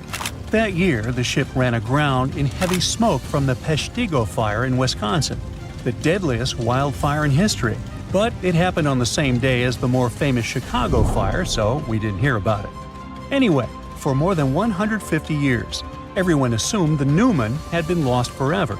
But moving sands revealed the remains right there beneath the shallow waters of Lake Michigan. It might not hold sailing secrets, but it's another time capsule, this time from American history. Anyway, to bring this story to a close, what was the oldest shipwreck ever discovered?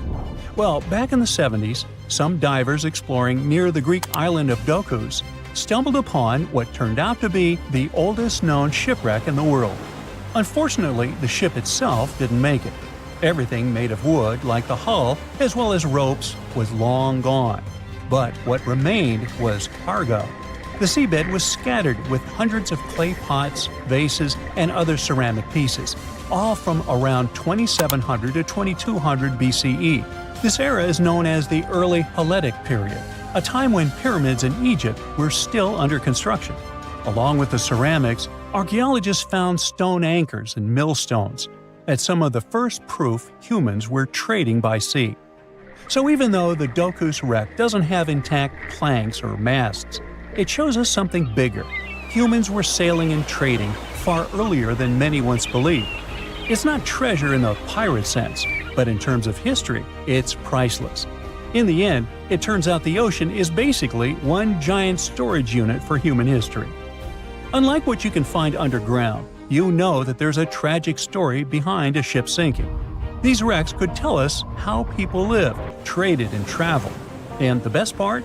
With today's underwater robots and scanning gear, we can explore the ocean in ways divers alone never could.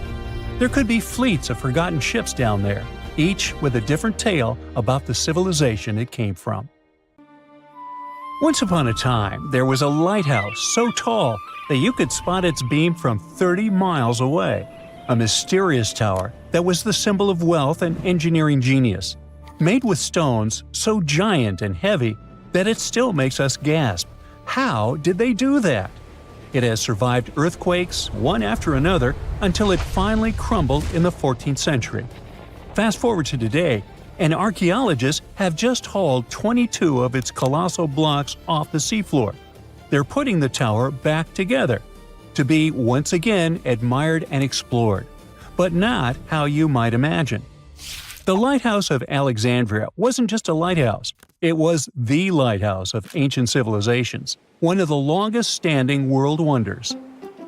Built around 280 BCE on a tiny island called Pharos, it reached about 330 feet up in the sky. For comparison, that's taller than the Statue of Liberty or Big Ben. Now, keep in mind that this was before cranes, steel beams, or gym enthusiasts, and it becomes awe-inspiring. For sailors, spotting that gleaming tower was like finally seeing your exit sign after hours of driving on the world's most dangerous highway. The lighthouse was a sight for sore eyes because legend says the waters around Pharos were tricky, full of hidden reefs that could smash ships to pieces. Old sources claim it took about 12 years to build, with a price tag being around 800 Athenian talents of silver, which is an ancient unit of weight close to 57 pounds. That means someone had to haul chests holding 23 tons of coins, without a forklift, most likely across the sea. Wow! The lighthouse was so impressive that the word Pharos ended up being used for lighthouses in a bunch of different languages. The structure had a cool three-tier design. It was square at the bottom, octagonal in the middle, and cylindrical on top. On its top, it had a statue, most likely of Zeus or Poseidon. The lighthouse's white limestone exterior was polished with a sun-catching plaster, so it gleamed like a beacon even without fire. At night, things were different. Wood was hard to come by in Egypt, so the fire on top may have been fed with bundles of papyrus roots or even naphtha for a brighter flame. Whatever the fuel, its glow was boosted by a massive polished bronze mirror. Now, bronze mirrors were common back then. It wasn't until the Renaissance, way long after the Pharos had crumbled, that glass-coated mirrors became standard in European lighthouses. During the day, the same mirror could reflect sunlight, and the tower's bright white silhouette, along with the smoke curling up from the fire, would help sailors find their way. Alexandria was one of the biggest ports in the ancient world, filled with merchants, travelers, and messengers, and the lighthouse was its landmark. Now, fun fact, if you're a fan of the Song of Ice and Fire universe, it certainly popped into your mind when reading about the High Tower of Old Town. Some fans speculate that not just the fictional lighthouse, but also the city itself, was directly inspired by Alexandria. And George R.R. Martin's love for ancient wonders doesn't stop there. There's also the Titan of Bravos, and the beloved author confirmed the intentional parallel to the imposing Colossus of Rhodes. For over 1,600 years, the lighthouse stood high against time, storms, wars, and intrigues, just like in the Game of Thrones. But it was finally defeated by nature itself. Sadly, a few major earthquakes during the 14th century brought it down, scattering its massive stones across the seabed. For over 5 centuries, the remains of the lighthouse just sat there under the waves, basically turning into an underwater rock garden. Divers knew about them, but hauling up 60-ton blocks from the sea is a job for a superhero.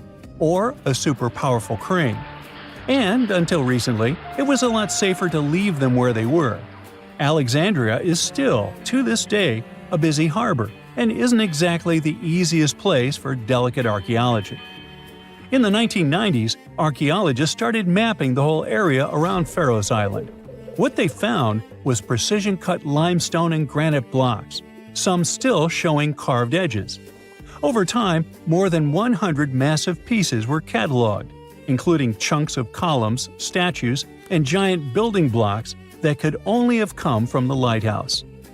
Finally, in 2025, Egyptian and French teams joined up and brought that super crane along with a team of divers. In a carefully planned operation, they brought up 22 giant slabs from the seabed. There were parts like door lintels, threshold slabs, and a mysterious pylon, speculated to be some kind of monument. Some of those blocks weigh 70 to 80 tons, which is the weight of 20 African elephants. Those giant boulders are on dry land for the first time in over 600 years. But what happens now? Are researchers really about to rebuild the lighthouse like a giant Lego set? Not quite. You can't just stack century-old blocks like that. For starters, no one's 100% sure what the Lighthouse of Alexandria really looked like. Yeah, we've got drawings and clues, most famously, the tiny images stamped into Roman coins from Alexandria. But they're more like an artist's quick sketch, not quite the blueprints for recreating something down to the last detail. And then there's the missing pieces problem. Those recovered stones are just a fraction of the original structure. Over the centuries, much of the lighthouse's material was repurposed. In fact, the spot where the lighthouse used to stand is now home to the citadel of Qaitbay, a fortress built right on its old foundations. The fort is not just a symbol of the past, but also a tourist attraction and a recognizable Alexandrian landmark. So, no, Alexandria isn't about to get its legendary tower back. At least not in that way. Instead, these newly recovered stoneworks are headed for conservation labs to be studied. Specialists will clean, stabilize, and document every carved groove and chisel mark. Later, they're likely to head to a museum. After all, it's part of the national treasure. However, that's not the end of the story. We still have the technology on our side that promises a fully recreated and explorable lighthouse, just like it was all those centuries ago. The entire endeavor is called the Pharos Project, and its mission is to turn those hauled massive stones, lintels, thresholds, base slabs, and even a mystery pylon into a complete walk-through digital twin of the Lighthouse of Alexandria. Each piece is getting high-resolution 3D scanning, joining more than 100 fragments already recorded underwater. The goal isn't just a research. The Pharos Project aims to bring back the lighthouse's original look and feel and turn it into a museum. 330-foot-tall structures often have a lot of stairs, and virtual reality is going to be far less painful for my old feet. Museum visitors could walk around its base in augmented reality, while researchers could use the model to test new theories about its structure and function. Hopefully, we'll be able to customize our own atmosphere, dim the lights, and examine the walls just like in a video game. Maybe they'll render pigeons and seagulls to make it even more authentic. We still don't have many details, but the entire thing is being recorded and will be made into a documentary. While we don't have booths to time travel, talented designers can bring the past back to the present. They just need the correct concept art. Sure, nowadays you can recreate almost everything in 3D, but the point here is the authenticity, to put it back together exactly how it was. This is what the Project Pharos wants to achieve. Maybe one day, every ancient world wonder will end up being recreated in a similar way. But there's no reason to stop there. Virtual tourism can save time and money, and while nothing can replace the real experience, visiting authentic locations recreated in virtual reality may be the next best option. Locals are already excited. The citadel of Qaitbay is already drawing people, but now Alexandria is about to get the first digital tourist attraction. Soon anyone with a VR headset can stand on top of this historic wonder, squint while watching the sunset, and finally answer the burning question: is it possible to get exhausted while climbing virtual stairs? And can I customize the soundtrack? Ooh.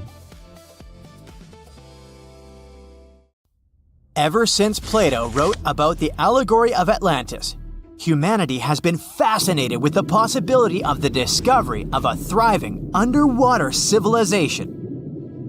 Fancy joining me on a trip to a few historic underwater sites? Let's see what we can find out about ancient civilizations. The first one on our list is what is being called the underwater Stonehenge. Scientists have recently discovered a mysterious pile of cairns that stretch for miles under the shimmering waters of Lake Constance at the borders of Switzerland, Germany, and Austria. Archaeologists began to explore the site back in 2015, and they haven't been able to understand yet what it was actually used for. What they do know is that there is a 12-mile line of 170 human-made stone cairns under Lake Constance. Scientists say this was most likely the result of a combined work of several villages. The cairn site was probably used for some collective purpose. The formations are huge. Some of them are several dozen feet wide. The most amazing discovery so far is that the site dates back to around 5,500 years ago.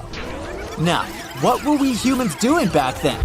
We were living in the prime years of the so-called Stone Age. We were beginning to make artifacts from stone and use them to hunt and eat. Can you imagine what a knife and fork might have looked like back in those days? It's no coincidence that scientists call this site the underwater Stonehenge, though. Both sites are believed to have been built around the same period of time. You see, Stonehenge dates back to around 3100 BCE. Both sites carry the distinct characteristic of stone monuments built in a circle. Not to mention the fact that scientists also haven't figured out why on earth our early ancestors would feel the need to build a monument such as Stonehenge. Well, the mystery of Lake Constance hasn't been solved yet. Who were the Neolithic people from this area? And for what purpose did they go through such an amount of work and effort to build this huge stone site? Next, we're taking you on a tour of the Ryukyu Islands just off the coast of Japan. You're diving deep down to an archaeological site. But I should warn you, the waters of the Pacific Ocean are far from smooth. It doesn't take long before you see a huge structure, thanks to the sunlight shining down on the seabed. At first, it looks like Machu Picchu's ruins located across the globe in Peru. As you approach the site, you slowly figure out its forms. A pyramid-shaped structure, arches, staircases. It's something that could have easily been a palace or a castle. Could this be a sign of human activity? What you've just seen is known today as the Yonaguni Monument. It also goes by the name of Japan's Atlantis. The entire monument is about the size of 5 soccer fields and the height of a 5-story building. Its most surprising feature is its expanse of terraces. Explorers and scientists believe that Yonaguni might be 10,000 years old. But whether it's a human-made structure or a natural formation is still under debate. For Japan's top marine geologist, Professor Masaki Kimura, Yonaguni is the heritage of a lost civilization. Kimura has dived to the bottom of the ocean to explore the ruins over 100 times over the past 10 years. According to him, there are clear signs of human activity down there. On the monument's surface, there is a triangle-shaped concave that is a historical symbol of water fountains in the region. There's also a giant turtle carved on the eastern side of the structure. And, according to Kimura, turtles have an important cultural meaning. Several pieces of stone tools have been recovered from the site. Their estimated age is around 10,000 years. However, not all scientists support this theory. For many, Yonaguni is the result of thousands of years of erosion. The fact that the monument is composed of one massive rock leads them to believe it's not human-made. The defined edges and flat surfaces resemble a natural formation in Northern Ireland, known as the Giant's Causeway. The basalt columns look like the ruins of a palace, but they're actually the result of volcanic activity in the region. Now, you're flying to the coast of Greece, 4 hours away from Athens. More specifically, you're in the Peloponnese Peninsula. You dust off an old snorkel and head for a free dive on a bright sunny day. Sometime into the dive, you start noticing patterns on a seabed. 13 feet below the surface, outlines of familiar objects start to appear, one by one. As you continue swimming, what looks like the outline of an entire city emerges in front of your eyes. Are you wondering how water could have taken the whole city? Rocks are perfectly aligned into what appears to be the foundation of a building. This is Pavlopetri, an ancient city you've probably heard about for the first time. It was discovered by Nicholas Fleming, a British oceanographer, when he was on vacation in Greece. He had heard rumors about Pavlopetri's existence and indeed found several artifacts on the seafloor. He went back to the area a year later with the team. They found a site filled with pots, storage vessels, and tools. A kernstone, for instance, is a tool used for grinding grains and turning them into flour. Multiple amphoras indicate that this settlement dates back to the Bronze Age, 5,500 years ago, when people started living in towns. The settlement is believed to have existed for over 2,400 years. Today, Pavlopetri is considered the oldest submerged town ever discovered, and what's impressive is that it wasn't a simple village. It was a vibrant port city with stone buildings, a marketplace, streets, and even squares. The next stop on our voyage is one of today's most famous underwater cities that has been turned into an archaeological park. The city of Port Royal in Jamaica exists only below the surface, but in 1692 it was one of the wealthiest cities in the Western Hemisphere. Port Royal was the center of the British Empire at the time and an important trade city that attracted people from all over the region. It was also home to real-life pirates of the Caribbean.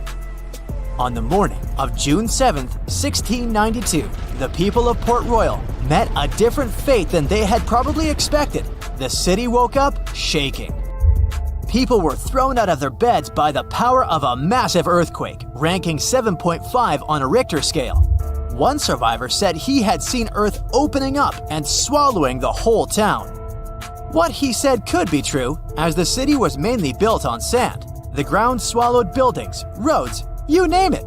Geysers erupted, and finally, waves as big as 10-story buildings hit the city. About 33 acres of the city disappeared under the water. Amazingly, most of its 17th century remains are still in good condition under 40 feet of water. Archaeologists have found taverns, storage rooms, kitchens, and recreational buildings used for diverse purposes. You can also see a grand lion statue, a submerged bridge, and many picturesque arches. Of course, I saved the best for last: India. Just off its coast lies another sunken marvel. A site known as the Lost City of Cambay is located in the Gulf with a similar name.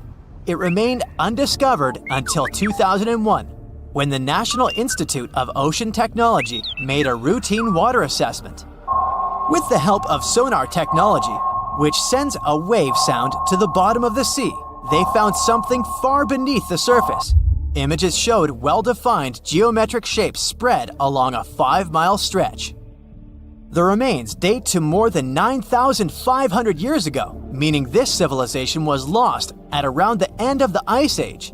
Debris recovered from the site included construction material, pottery, beads, sculptures, and even bones. Scientists argue whether these artifacts are indeed from the site, but if they truly are, then the lost city of Cambay might be the oldest civilization in the world. The lost city of Atlantis may have actually been found, No, really. Two researchers were working in the waters off the coast of Cuba when they discovered the ruins of what looked like an ancient submerged city. That happened about 20 years ago, and yet no one really talks about it today. It's like the authorities just took the research, locked it away in some top-secret room, and decided no one else should know about it. But why? Well, I'm going to tell you. Back in 2001, Paulina Zalitsky, a marine engineer, and her husband, Paul Weinswig, were hired to explore the waters off Cuba's western coast. They had two main objectives: to search for old shipwrecks, possibly hiding treasures like gold and jewels, and to locate valuable oil and natural gas deposits deep underwater. They were using a sonar. Basically, this equipment is like a sound-based radar. It sends out sound waves underwater, and when those waves hit something, like a sunken ship, they bounce back. The system can figure out where and how far the object is just by listening to the echo. So, the couple was scanning the seafloor with this equipment more than 2,000 feet below the surface. And then, out of nowhere, they found something way more interesting than gold or oil. They found stones. Not just any stones. I'm talking huge, perfectly arranged stones. Kind of like a mini version of the pyramid at Chichen Itza. Or even better, like a bunch of tiny submerged Chichen Itzas. Yep, they saw that. Or at least, they think they did. The thing is, sonar doesn't work like a camera. It definitely doesn't record video or take actual pictures underwater. What it does do is create images using sound. And those images are usually just outlines or shapes, kind of like a blurry black and white sketch. It shows you where things are, but not exactly what they look like. And that's exactly what happened back then. The equipment started producing images of these perfectly organized stone structures, and it really looked like some kind of urban development. I mean, the site was just too organized, too symmetrical to be just random rocks. But it sounded too good to be true. I mean, this discovery could totally change everything we know about ancient civilizations on the American continent. So the scientists decided it would be too irresponsible to announce anything without finding more evidence first. And that's why they decided to go back to that same spot. This time, they sent down an underwater remotely operated vehicle to actually see what was going on beneath the sea. See? This robot was basically an underwater cameraman. And yep, it confirmed it. There was definitely something strange down there. It looked like an ancient city made of huge, smooth blocks of granite. These rocks were about 8 feet by 10 feet. Some were in pyramid shapes, others were circular. Some seemed to be deliberately cut and then stacked on top of each other, while others appeared isolated from the rest. Together, they looked like they were forming corridors and outlines of rooms. It was like finding large buildings in the middle of an underwater desert. These images were enough for Zalitsky to seal the deal. Back then, she confirmed that this amazing structure, her words, could have been a large urban center. Again, her words. Then the couple started to speculate. They said that these structures were probably built more than 6,000 years ago, which would make them older than the Great Pyramids of Egypt. It's even older than the famous Maya, the civilization that used to live in the Americas and is known for their ancient and advanced temples. The research also suggested that these structures might belong to a civilization that lived on the American continent thousands of years ago, and that we didn't even know about. This supposed civilization once thrived on a 100-mile land bridge connecting Cuba to Mexico's Yucatan Peninsula. But then, something catastrophic happened. According to their theory, the Earth's faults shifted beneath the surface, leading to a massive earthquake. Then, in the blink of an eye, the entire bridge was destroyed. The land was swallowed up by the sea and ended up at the bottom of the ocean, and this civilization disappeared. Of course, all the connections to the famous Atlantis myth got the media totally hooked on the story. News websites ran headlines like "Lost City of the Caribbean Found" and "Atlantis Found in Cuba." So, could that really be Atlantis? I mean, did they finally find the remains of this supposedly super advanced and lost civilization? Well, it's hard to say. From the start, part of the scientific community wasn't buying into the story too much. First, there's the issue of the date. Saying that this civilization existed at this spot at least 6,000 years ago just wasn't very credible. Then, some European archaeologists argued that the stones they found using sonar might just be natural limestone, not perfectly sculpted granite. And third, it was too deep. Even with the whole theory of earth faults opening up and swallowing everything, it's still hard to explain how an entire city ended up so deep in the ocean. For comparison, there is Heraklion, a real ancient Egyptian port city that got submerged. Today, it is only about 19 feet underwater. But this so-called Atlantis city is at depths between 2,000 and 2,460 feet. See how that's totally different, right? People think it would have taken around 50,000 years for such stone structures to sink to the depth where they are said to be found. And according to experts, none of the known civilizations from that long ago had the ability to build such structures. But for Zalitsky, yes, it was possible. She still believed in the fault theory to explain how this land ended up at the bottom of the ocean so fast. Big movements of the Earth's tectonic plates are usually followed by things like volcanoes and earthquakes. So, according to her, it's a powerful event, and the island sinking could have happened really quickly. This earthquake theory could also explain why some of the megaliths on the seafloor look organized while others don't. But to really prove any of this, they needed a specially designed robot to go down there again and take samples of the rocks and sediment. That way, they could figure out how old the rocks were and maybe even find signs of human life, like carvings, sculptures, or artifacts. The problem is, drilling into those structures isn't easy. They look like granite, and drilling granite that deep underwater is seriously tough. And more than anything, they needed money to do it, a lot of it. So maybe they just never got the funding.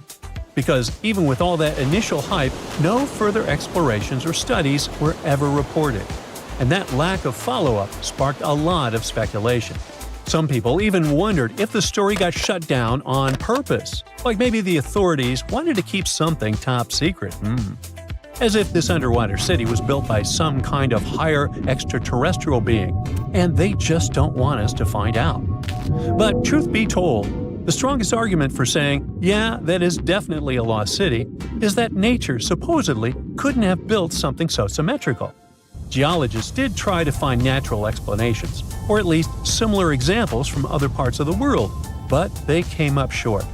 Still, just because we haven't found a clear natural explanation doesn't mean there isn't one. Nature can create some pretty wild and unexpected stuff, so honestly, that whole too perfect to be natural angle is kind of a weak argument. What most likely happened is that experts just weren't convinced it was actually a sunken city, and that's probably why no one followed up on their work. Over time, the buzz faded, the story disappeared, and the site slipped back into silence. And without more data, the true nature of those underwater formations off Cuba's coast is still a mystery. There's a lake in the heart of Asia that holds 1/5 of all the world's liquid freshwater. It's more than all the 5 Great Lakes have together. Even if all the rivers on our planet suddenly changed their direction and set on a mission to drain this lake, it would take them a whole year to finish the job. I'm talking about the deepest lake in the world, Lake Baikal. If you decide to go all the way down to its deepest point, prepare for a journey of almost 5,400 feet. The descent takes several hours. But the rift floor of the lake is way deeper, between 5 to 7 miles beneath the surface. It means it could be even further down than the Challenger Deep, which is the deepest known place on Earth. The amount of water it has would be enough for everyone on Earth to have something to drink for up to 50 years. This mighty giant of a lake replenishes its water completely every 383 years. Baikal has a great delivery crew of over 300 rivers and streams, bringing their waters right in. And only one river flows out of Baikal, the Angara, which is headed straight for the Arctic Ocean. Baikal isn't only the deepest, but also the oldest existing freshwater lake in the world. It formed at least 25 million years ago. It all began when the Earth's crust decided to play Tetris and created the lake and the surrounding mountains. At some point, Baikal must have been just a humble riverbed, but then tremors and fractures shook the Earth, and the distance between the shores got bigger. Water levels rose thanks to the melting glaciers. Then, several lakes formed and later merged into one. Baikal is one of around 20 lakes in the world that are older than 1 million years. And since it wasn't disturbed by glacial periods, it's a perfect research ground for scientists. Its deep-drilled core sediments can tell a lot about the climate of our planet in different periods. Since Baikal is in a rift basin with 2,000 seismic tremors per year, the lake is deepening and still growing in size. Its shores drift apart at around the same rate as South America and Africa are moving away from each other, so it has all the potential to become an ocean.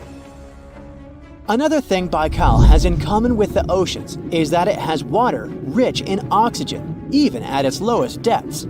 This is one of the reasons why the fauna of the lake is so incredibly rich. It's home to over 2,500 various animals and 1,000 plant varieties. Around half of them are unique and only exist in this area, like the endemic algae, the Baikal omul fish, and the Baikal oilfish. There are also some bears, elk, and lynx living on its shores. They must appreciate the fact that the temperatures around the lake are always higher than the rest of Siberia, thanks to its huge water mass. Most Baikal dwellers prefer to stick to the bottom of the lake, but there's one brave guy you'll meet if you decide to visit. Meet the Baikal seal, also known as Nerpa. It's the only true freshwater seal in the world. Nerpa's eyes are so cute it nearly landed the part of Puss in Boots in Shrek. Nerpa in Boots sounds good to me. These huge eyes are there to help them follow their favorite pelagic fish underwater. There are other seal kinds that can handle freshwater or use it to breathe, but these cuties spend their entire lives in it. But wait, how did seals, which are supposed to be oceanic creatures, end up in a lake miles and miles away from the sea?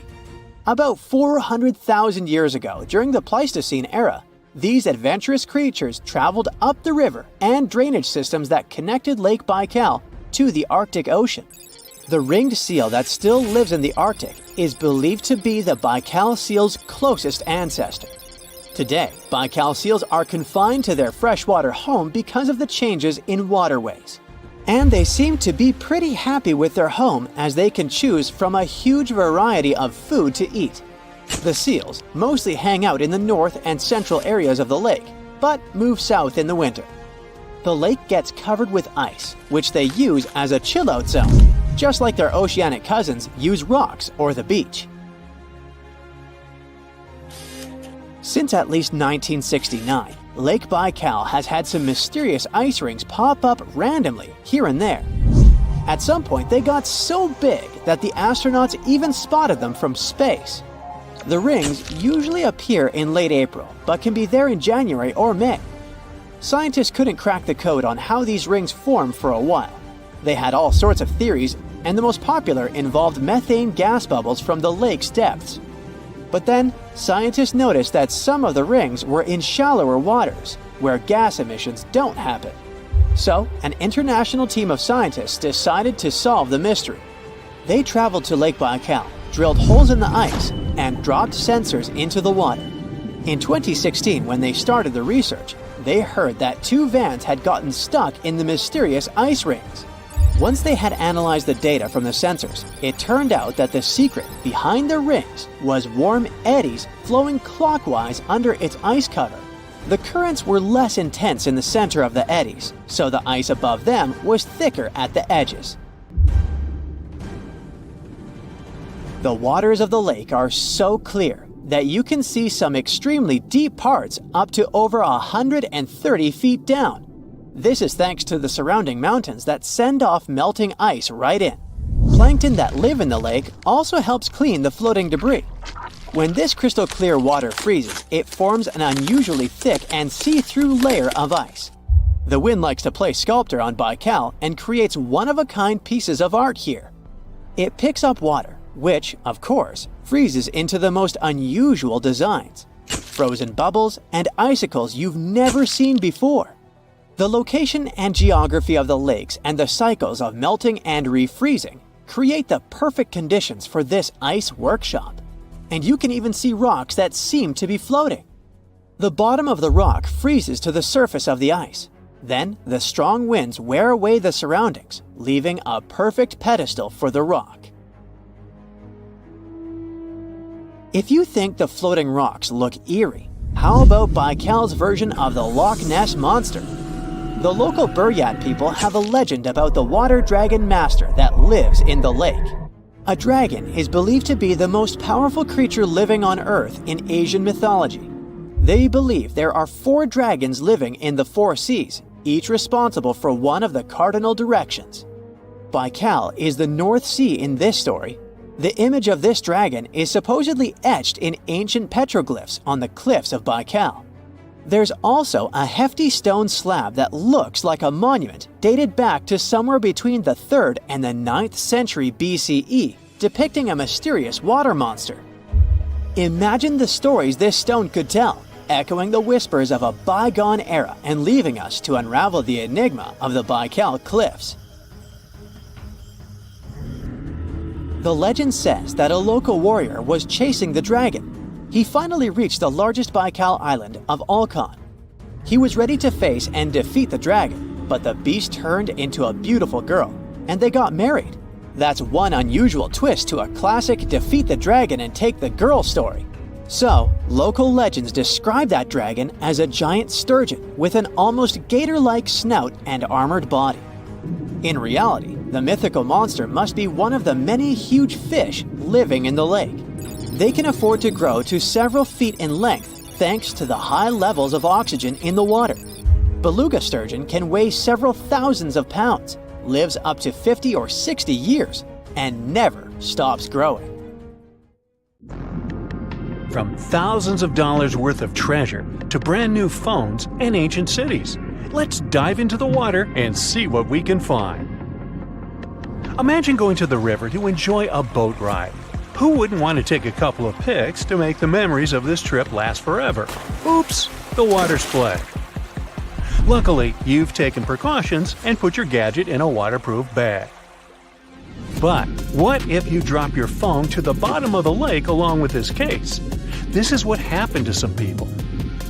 A scuba diver and a YouTuber dived into a river popular with tourists and lost some of their gear worth $20,000, including new iPhones and some jewelry. Oops. You might be familiar with the image of a car getting pulled out of the water, either from the movies or TV news. Large cargo vessels sometimes sink and trucks inside them go along. That's what happened with the Thistlegorm wreck. It sunk in 1941 in the Red Sea, and these Bedford trucks were inside. Want to see something more valuable, like treasure? A British cargo ship was carrying a heavy load of silver ingots, but the vessel sank. Treasure seekers knew there was silver on the ship. Since the 1940s, they've been looking for it. The Odyssey Marine team got lucky. They made the discovery in 2011. The treasure was more than 14,000 feet below the surface. The ship had carried more than 110 tons of silver ingots. Finders keepers! The Odyssey team kept 80% of the treasure and gave 20% to Her Majesty's Treasury. Of course, there were more items on the ship, like letters, teapots, and silk sheets. You can see them in the exhibition called Voices from the Deep at London's Postal Museum. Now how about some underwater art? Sure, here you go, Polynesian moai statues. These statues have been discovered in several areas across the world. For instance, Easter Island is full of different size statues, but many of them can also be found in Cancun, Isla Mujeres, and Punta Nizu, Mexico. Seeing full-body statues from thousands of years ago under the water would probably be a lifetime experience. Gold coins are also popular items found in shipwrecks. Many divers come across coins worth a lot of money. But there's one diver in Florida who truly hit the jackpot. In 2015, they stumbled upon nearly $1 million worth of treasure. The discovery was 51 gold coins, 40 feet of ornate gold chains, and a rare coin that was made for Philip V, the King of Spain. They were once frightening and dangerous, and they still look spooky. Yo-ho! I'm talking about pirate ships. One pirate shipwreck from the 18th century was excavated off the coast of Colombia in 2015. The treasure found there was worth between $4 and $17 billion. It contained precious stones, gold, and many other items. The next one is an underwater city. Neapolis is a city washed away by a tsunami. It was built on the coast of North Africa nearly 1,700 years ago. Divers uncovered the city's remains in 2017. Researchers have also discovered Roman columns, as well as household goods and tools. Now, let's go all the way back to 1503. Portuguese explorer Vasco da Gama was fighting a storm when he lost his ship Esmeralda. The ship was discovered in 1998, but it had to wait for more than a decade to be excavated. Researchers found navigational tools there. They didn't have as much value as Spanish gold, but they were historical treasures. Now, in Amsterdam, they fish for bikes in canals. 1/3 of working Amsterdammers cycle to work. Others use their bikes for different purposes, like exercising, going shopping, and so on. There are more bikes in Amsterdam than permanent residents. Unfortunately, many bicycles and even some cars end up in Amsterdam's canals. The fact that Amsterdam has 165 canals with a combined length of 60 miles doesn't make the authorities' job easier. Obviously, the owners don't throw their bikes into the water. Bikes can end up in the canals because of strong winds, vandalism, theft, or by accident. Every year, authorities fish up between 12,000 and 15,000 bikes. Our next one is a lost city. Heraklion was ancient Egypt's gateway to the Mediterranean. It became submerged and hidden under the sand. This city was famous. Maybe you've even heard about it. It was mentioned in the legend about Helen from Sparta and Paris from Troy. So, how was this ancient city discovered?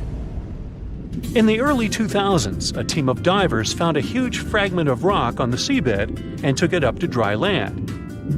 It turned out that it was a piece of the statue of Hapi, who was the lord of the river of ancient Egyptians. The team continued searching and found 6 other pieces. Around them, they saw temple ruins, pieces of pottery, jewelry, coins, oil lamps, and so on. Even an old copy of the New York Times. Nah, not really. Granada Underwater Sculpture Park is the world's first, what else, underwater sculpture park. Why is this park so special, besides being located in the beautiful waters of the Caribbean? You can see the park on a snorkeling or scuba diving trip. The sculptures are about 9 to 16 feet underwater. The atmosphere and the experience itself make it special. The sculptures are made from concrete and steel. Some of them weigh as much as 15 tons. They're covered with underwater creatures. The statues were put there to help protect reefs, maintain the health of the ecosystem, and restore underwater life in that area. Now, submarines are designed to go underwater, so maybe you wouldn't expect to see them on this list. But submarines do, in fact, sink. Divers have discovered many submarines. For instance, an Australian submarine was found off the coast of Papua New Guinea more than a century after it had sunk. Now here's another submerged city, but this one was left underwater on purpose. You can see the ancient ruins of Lion City in a lake in China. This lake was created in 1959 when the valley, at the base of Five Lions Mountain, was flooded to create a hydroelectric power station. The 1,400-year-old city, now ruins, got submerged by this flow and stayed this way for over 50 years. It lay untouched at the bottom of the lake until its exploration started in 2001. Divers found out that many structures, carvings, guardian lions, and arches were still preserved. Researchers mapped and documented Lion City. They also looked for a way to protect these structures from further damage. In 2011, the city was announced to be an historic relic under protection. When you see the ruins of Lion City for the first time, the view will take your breath away. So don't forget to hold your breath. Imagine swimming in the dark waters. As you're approaching the city, you see its huge walls and extensive carvings. Marvelous, isn't it? The Cancun Underwater Museum is probably the largest museum of its kind in the whole world. It wasn't lost, per se, but now it's home to an aquatic ecosystem. Who wouldn't want to combine scuba diving and snorkeling with a visit to a world-class garden with 500 sculptures? Placed 30 feet under the surface, these sculptures are made from pH-neutral marine concrete so that they can stay on the ocean floor. Plus, here, the sculptures change over time, unlike in a traditional museum. That's because they become part of the underwater environment and a home to various plant and animal species.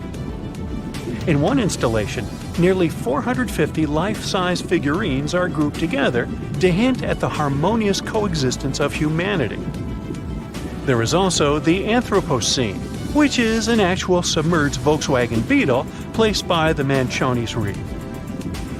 Okay, this is not a lost and found item, but this is just, hey, it's a giant jellyfish and I wanted you to see it. This creature is known as the lion's mane jellyfish, and it's the largest known species of jellyfish. So, I'm happy now. And have you ever discovered anything underwater? There is a place deep in the ocean where pressure is 1,000 times stronger than that we're used to at the surface. This force is enough to turn an unprotected human into dust instantly. Well, maybe more like mud. Anyway, that's why explorers need some serious preparation and equipment to survive in such extreme conditions down in the Mariana Trench.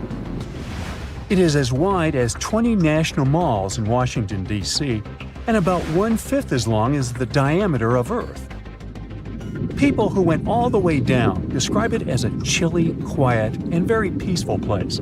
They saw a bright blanket of red and yellow rocky outcrops, and there was a whole variety of unique, small, translucent animals. The popular myth is that more people have gone to the moon than to this deepest place on Earth is not true, though. In total, 24 humans flew to the moon, and at least 27 brave souls dove down to the Mariana Trench. Most of them were explorers and not proper scientists. They just go there for the thrills and also to collect video evidence of different wildlife, geological formations, and human-made objects. Humans started traveling around space and into the ocean depths at around the same time. The first moon landing was in 1969. And the first person to go down the Challenger Deep, the deepest part of the Mariana Trench, did so in 1960. This unusual location got its name after the British ship HMS Challenger, which first located this massive drop in the ocean floor at the end of the 19th century. It would take 8 more decades before the first human went down to it. Explorers didn't manage to do it in a conventional submarine. They used a type of submersible called a bathyscaphe. The Swiss oceanographer Auguste Piccard designed his own in 1953. 7 years later, the submersible managed to do the impossible. It had reached a depth of nearly 36,000 feet. But what explorers saw was merely a fraction of the trench's full size. The fact that it is so huge of the Mariana Trench is just one of the reasons why it's mostly unexplored today. The absence of light is another major issue. Sunlight is incapable of reaching such profound depths, so the entire trench, from top to bottom, lies in absolute darkness. Because of such conditions, the ecosystem is a lot different than the shallower regions of the Pacific. This puts immense pressure on marine wildlife. Yeah, the pun is intended. Another reason why it's so challenging to survive there is the temperature. Water freezes at 32 degrees Fahrenheit. At the bottom of the Mariana Trench, the ocean is just a couple of degrees above freezing. One of the factors that hasn't let this area turn into a giant icicle is the fact that salt water has a slightly lower freezing point. The other reason is geothermal energy that warms the ground at the bottom of these just enough for it not to freeze. That's why submersibles need to have proper insulation to navigate these icy conditions. When they reach the bottom, researchers find out that this desolate and harsh climate is home to several animal species. They encountered arrow-toothed eels, snailfish, and spoonworms at various depths. There were even strange-looking translucent sea cucumbers and shrimp-like amphipods. The biggest surprise was microbial mats thriving on methane and hydrogen from the mud. Among the species, the Mariana snailfish looks like a master of the environment that can go farther and deeper into the trench to feed on prey than its competitors. Despite its seemingly fragile appearance, the snailfish has adapted to withstand extreme pressures, a superpower it wouldn't be able to survive without. The exotic life forms that live deep down aren't normal-sized, since deep-sea gigantism makes them grow significantly larger than their counterparts in other ecosystems. One example is the giant tube worm, which can be 6 feet long. Science has a hard time explaining the exact cause of this form of gigantism. Thermal vents are just one of the possible explanations. All of these factors might help explain the huge time gap in researching the Mariana Trench. The first successful dive after the 1960 expedition came only in 2012. That's when the famous Canadian film director James Cameron went down in the Deep-Sea Challenger. Because few scientists have gone that deep before or after Cameron, there is no map of the deepest point on our planet. We know very little about the oceans that cover 2/3 of the Earth's surface. Researchers have mapped out only 5% of them so far. Science still has a lot to discover in the Mariana Trench and other unexplored places on our planet. The Amazon rainforest stands as the best example of the world's most unexplored regions. The list of reasons why this part of South America is unknown starts with its wildlife: jaguars, anacondas, piranhas, black caimans, and Brazilian wandering spiders are just some of the creatures that pose a risk for researchers. Relentless year-round rainfall induces heavy flooding. Add to all this some treacherous river currents, and you can see why scientists have mapped such a small percentage of the Amazon to date. In just one region of Brazil, near Peru, there are at least 14 tribes that have never had contact with the outside world. The national authorities intend to keep it that way. Isolation of these indigenous people is the best way to protect their future. The same goes for a remote island in the Indian Ocean. After the tragic tsunami of 2004, helicopters flew over North Sentinel Island to make sure its inhabitants were alive and well.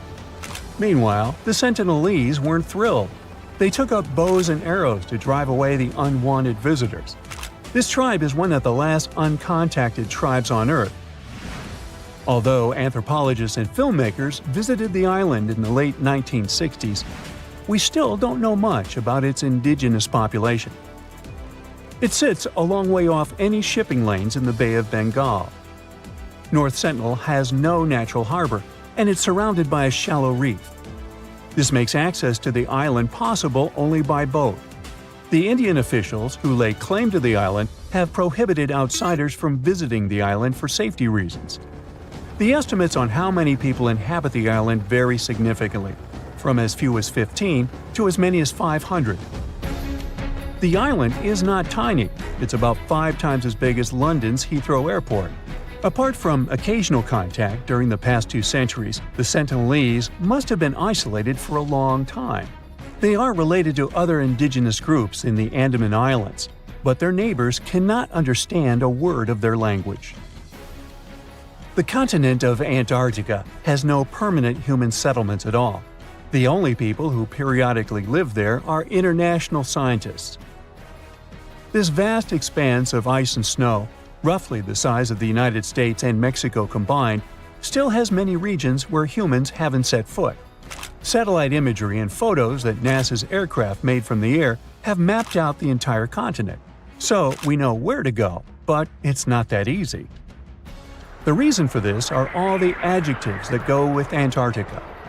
It is the coldest, windiest, driest, and brightest of the 7 continents.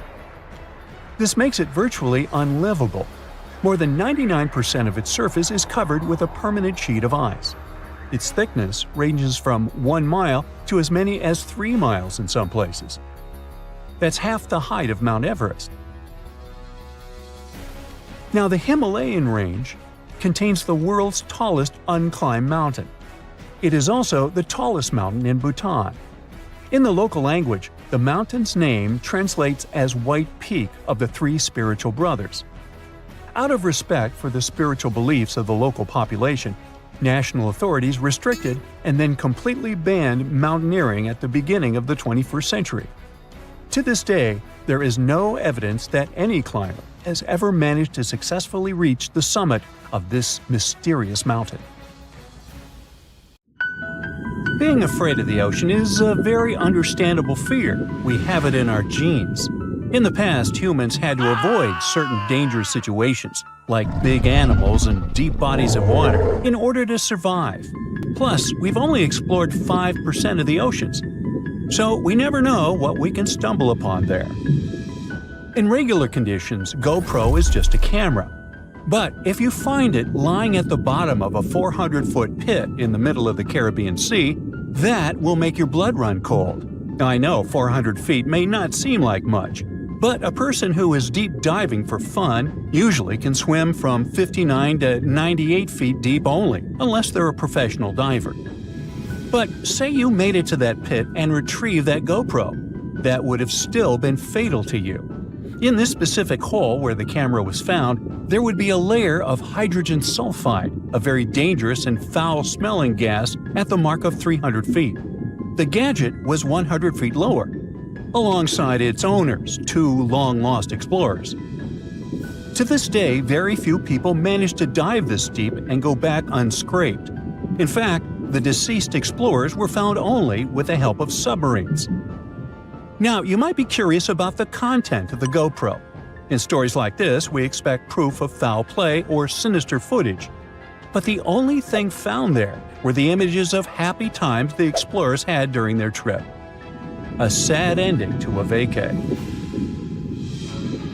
Now, in deep waters, you can also find many species that seem to be otherworldly, but in a cute and interesting way, like the alien sponge. This fun little fella is a sponge first seen near the Mariana Trench in 2016. It's actually part of an ecosystem dubbed Forest of the Weird. Okay, this makes it sound a bit creepy. And what adds to the weirdness is the fact that the alien sponge had two little holes that resemble little eyes, so like it's peeking at you. Ah, another fun fact? The skeleton of this type of sponge is made of glass. And if you're afraid of cockroaches, I'll let you take a deep breath here. Ready? Cool. Because on the ocean floor, there are more than 20 different types of giant isopods, beetle lookalikes, that can be as big as 14 inches. Yikes! But fear not, these guys usually roam the ocean floor for food. So, unless you dive 7,000 feet, which we've just seen is not possible, you won't run into them. Now, despite the horror movie name, the bloody belly comb jelly is actually a fascinating creature you can also find in the ocean. They live in the twilight zone of the ocean, which is between 820 and 4,900 feet below sea level. Pretty far from where you usually soak your feet. But what's so cool about this jelly is its color. Because in the twilight zone, the light is very scarce. Many animals either emit a faint glow, like the anglerfish, or create a camouflage. The jelly here is blood red because, in the pitch-black darkness of the ocean, other animals won't see it digesting colorful bioluminescent prey inside its stomach. Besides, the jelly has a row of combs that spark a very beautiful iridescent light. Beautiful and lethal. Humans also have their fair share of contribution to the weird fest that is the ocean floor. Depending on where you swim, you might just find parts of rocket engines used during the Apollo program. Now, when a rocket is launched into space, parts of it are dropped into the ocean where it runs out of propellant, making the rocket itself lighter.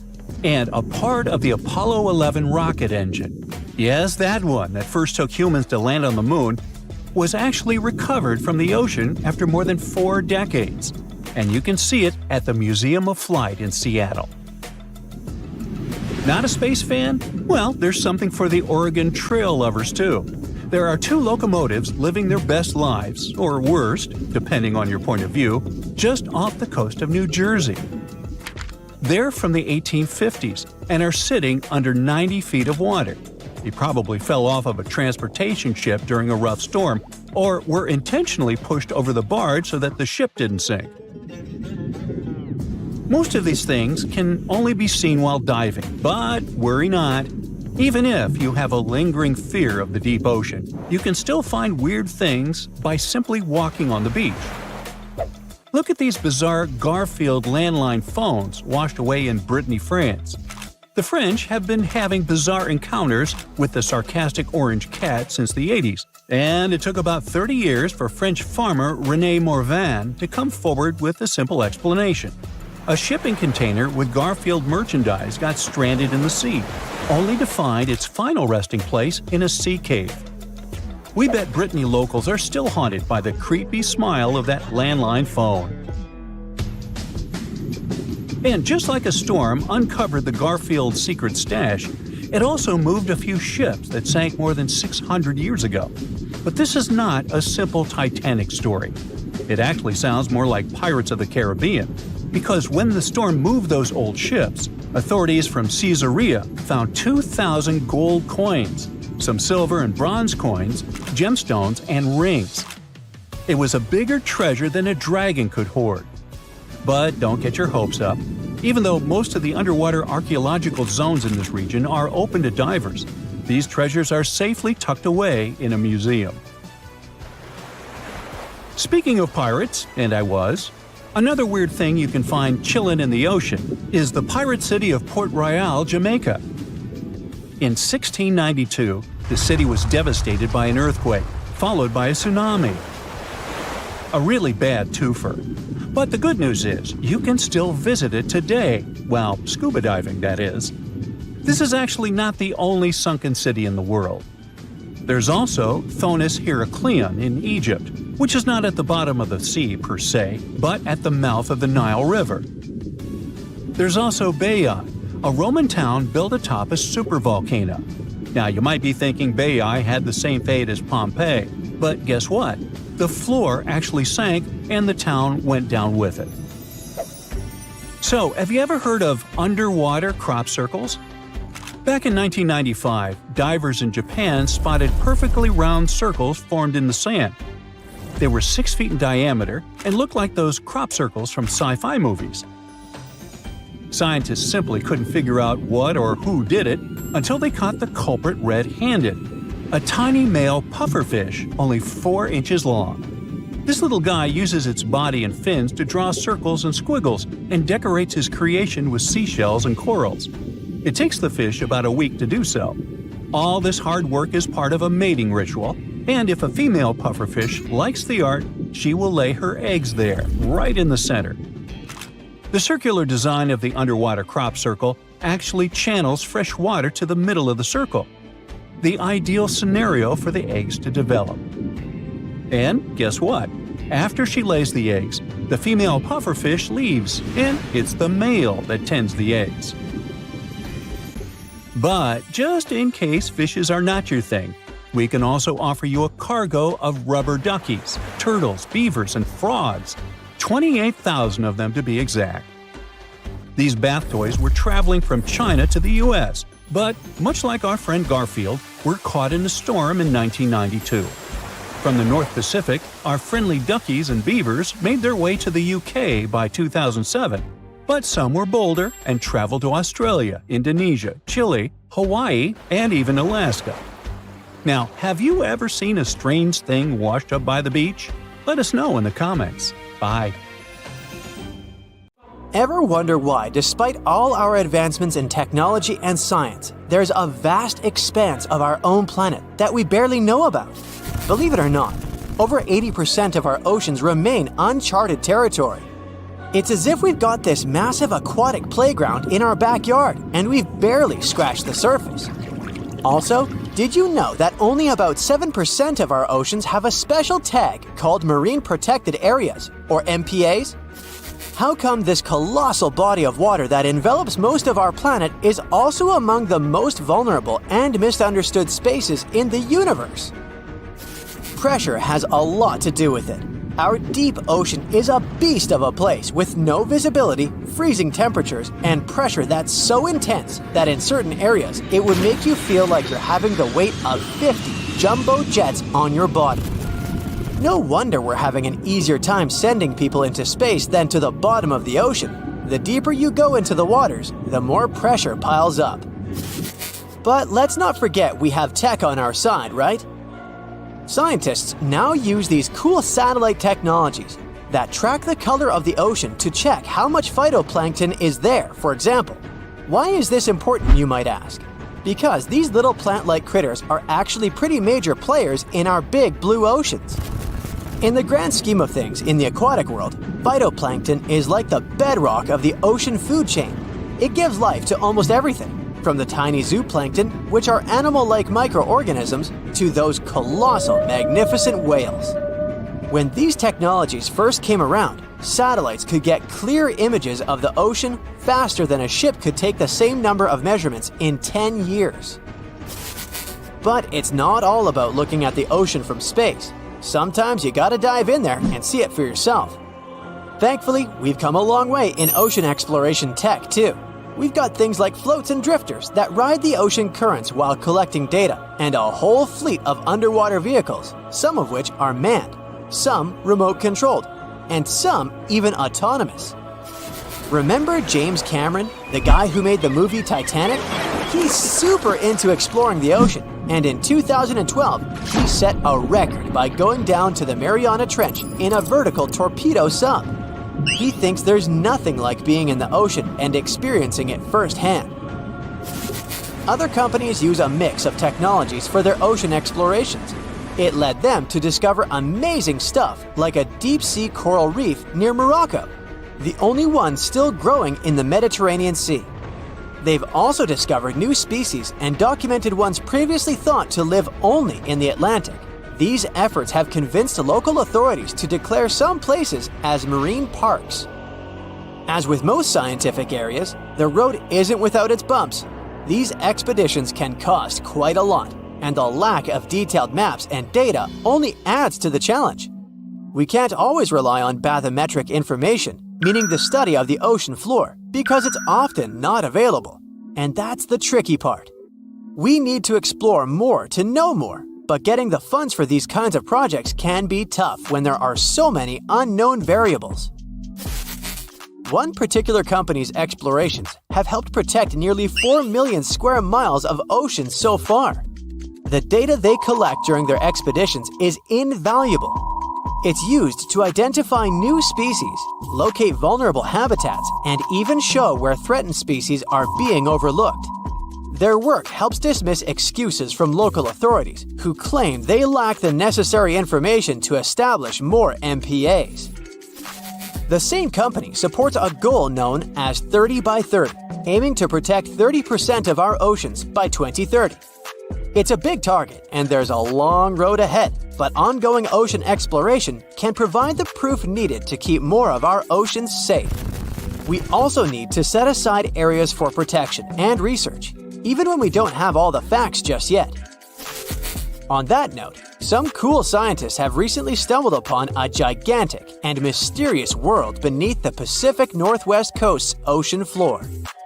The best part is, this massive realm of life is pretty much cut off from the rest of the world above, making it like a secret underground club that only the best microbiologists have access to. Picture an active city. Except the city is microscopic cracks in the basalt rocks of our oceanic crust, and its residents are microbes. These tiny creatures aren't like you and me. They don't rely on sunlight or the organic products of land and water ecosystems for sustenance. Instead, they thrive on chemical reactions with rocks and seawater. Scientists call this type of life chemosynthetic, which sounds complicated, but it basically means life sustained by chemical reactions. While this sort of life has been found deep in mines and around seafloor hydrothermal vents, the scale at which these creatures are found under the oceanic crust is unprecedented. It might even be the most extensive ecosystem on Earth. A geomicrobiologist from Denmark was part of the team that made this discovery. He claimed that over 50% of our planet's surface is oceanic crust, which is an average of 4 miles thick. Imagine the size of this chemosynthetic party happening down there. This discovery didn't happen overnight. Since the 90s, scientists have found weird tiny holes in the basalt rocks that make up much of Earth's outer crust. They seem like they might have been made by bacteria, but hey, there was supposed to be no life there. I mean, imagine trying to survive in a place that's hot, deep, dark, dense, and mostly devoid of the organic compounds we need for life. Yet, here they are. In the following years, more pieces of the puzzle fell into place. Scientists found that the oceanic crusts had different conditions at the centers and edges. At the centers, rocks are jam-packed with energy-rich compounds that support these tiny life forms. But by the time they reach the edges, these chemicals are all gone. Fast forward to now, and it's time to put the puzzle together. A microbial ecologist from the University of North Carolina worked on this research and says we now have solid evidence of microbial life in the cracks and crevices of deep ocean basalt. The next question scientists asked was, how far does this life extend? Researchers collected samples of crust from a plate roughly 120 miles off of Washington's coast, drilling deep beneath the ocean's surface. What they found down there was remarkable. The life down there runs on a unique fuel, hydrogen. Yep, in the absence of sunlight, hydrogen provides the energy for all their biological processes. These microbes use hydrogen to transform carbon dioxide into organic matter. This matter and other byproducts, like methane, then fuel other organisms, creating a network of life. Of course, the life down there isn't as complex as the one we know up here. Scientists doubt there will be any multicellular life under the ocean because it's too hot and energy poor. But hey, who knows? This universe under our oceans still has a lot to reveal. This whole thing is significant for many reasons. First, it confirms that life can exist in places without oxygen, which changes our perspective on where we can find life. This makes us wonder if life could exist under similar conditions on other planets, where surface conditions might be too harsh. The implications on Earth are also profound. If a large portion of life exists in the oceanic crust, then our understanding of life on our own planet could be completely changed. This exciting discovery stretches our understanding of life and prompts us to keep exploring the mysterious depths of our oceans, pushing the limits of our understanding. NASA is also in on the whole deep sea exploration project. Why? Shouldn't they be preoccupied with outer space? Because they're hoping to find hints about what the oceans on other planets might look like. NASA specialists are really hopeful that by unearthing underwater secrets, we can solve some of the big questions about space. Plus, they're testing some nifty equipment for future journeys across our solar system. Rekat structure is a giant formation in the Sahara that looks exactly like a giant bullseye. It's so wide that you can see it from space. Even the CIA got interested in it. In 1965, they planned a flyover looking for geomagnetic anomalies. The findings are still classified. Perhaps the theories are true, and this place is truly the lost city of Atlantis. Now, Atlantis supposedly sank beneath the waves, but recent discoveries are pointing us in a different direction. This is an ancient story that goes far back in time, and Plato was the first to mention it. The place had loads of greenery and a curious structure. 3 concentric circles of land surrounding 2 circles of water. 2 key quotes from Plato's writing suggest that Atlantis might not have been a typical island in the middle of the ocean. Plus, Atlantis had a major influence from Africa and Europe, challenging the idea of it being in the Atlantic. It turns out that the Eye of the Sahara and Atlantis look alike. When astronauts saw the Eye of Sahara from above, they initially suspected a meteorite impact crater, but the rings of the structure matched the layout described of Atlantis. More importantly, the Sahara wasn't always a desert. It turned from a tropical region into a desert around 11,000 years ago. Researchers found evidence of a massive river called the Tamaracet that could have sustained a community. This river flowed toward the Rekat structure, aligning with Plato's description. The Trans-Saharan Seaway ran through the Sahara 50 to 100 million years ago. The sea allegedly destroyed Atlantis around 11,500 years ago, likely due to a rapid rise in sea level caused by the end of the Ice Age. NASA's worldview imagery shows patterns consistent with this theory. Those concentric rings might be a key to unlocking the secrets of our planet's evolution over millions of years. They're shaped by erosion on resilient rock layers, creating a spooky pattern of ridges and troughs. The central peak stands proud at 1,300 feet. The central part has undergone a significant erosion makeover, revealing a circular structure with a raised peak. Unlike impact craters, the Eye of the Sahara flaunts a striking balance and symmetry. Some say it results from rock uplift, sculpted by wind and water. Others think it's an ancient anticline, eroded to reveal its concentric glory. Then there's a salt diapir theory, suggesting that salt's buoyancy sculpted this beauty. Dating techniques have proved that it formed 541 to 252 million years ago, give or take a million or two. Ancient tools are scattered around the outer rings of the structure near riverbeds. Some older stone tools have also been spotted in the same areas. And still, even though some spear points from the Neolithic period have been found, there aren't many signs that people were living there back then. The area seems to have been used for short-term activities like hunting and making tools. There are other unearthly mysteries that haunt our world. One such enigma is in Norway. The ominous Hessdalen light phenomenon, also known as the Valley of Lights, leaves scientists confused. This valley is 10 miles wide. It's quite isolated, but a peculiar blue box sits high on the hillside, equipped with cameras scanning the valley.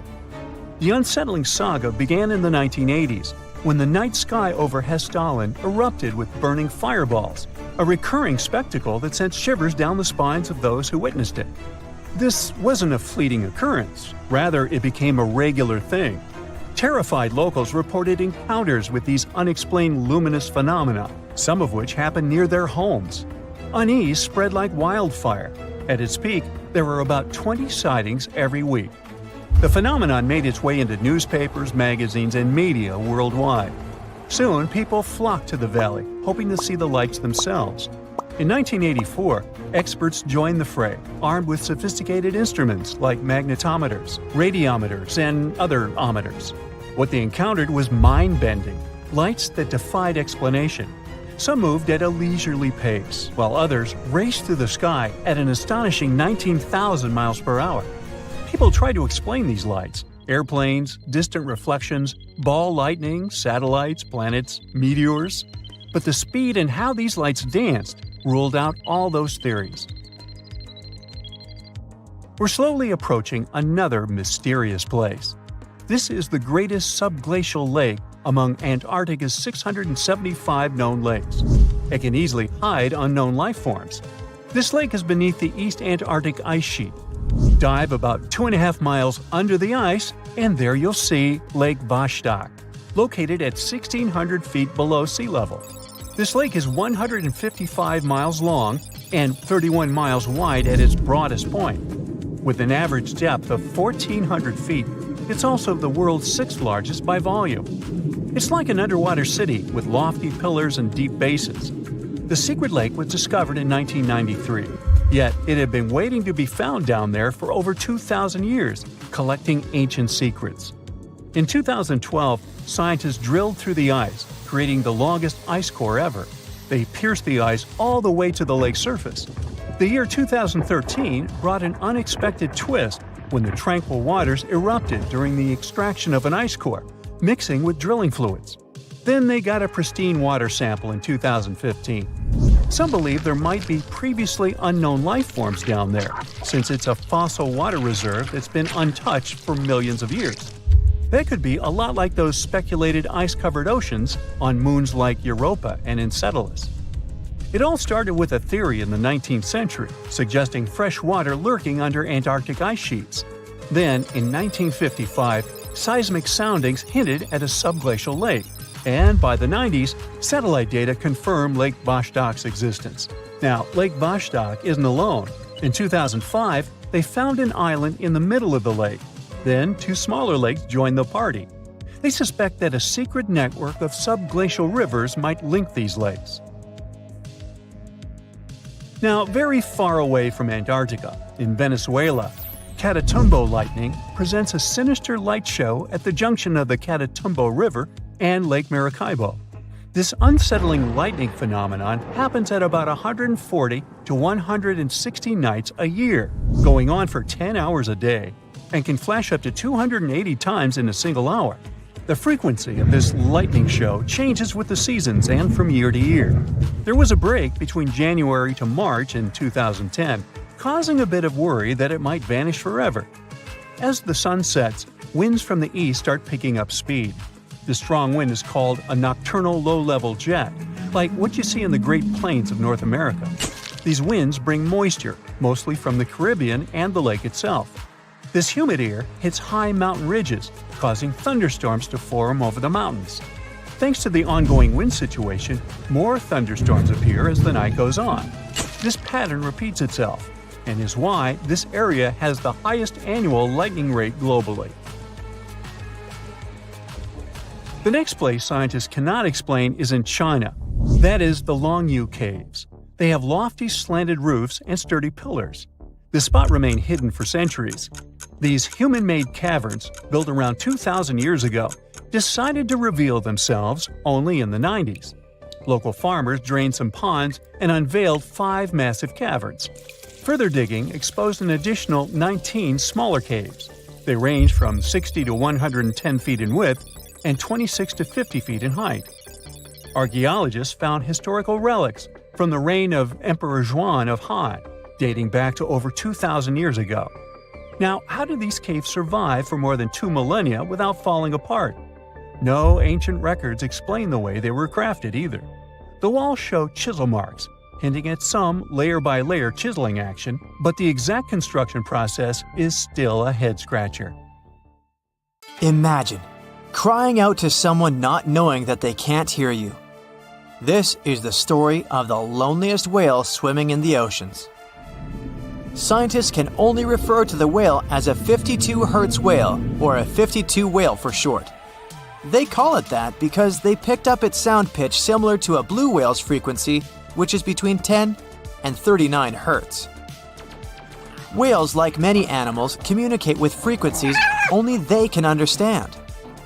This whale in particular is known as the only one of its kind, since no other whale produces the same frequency.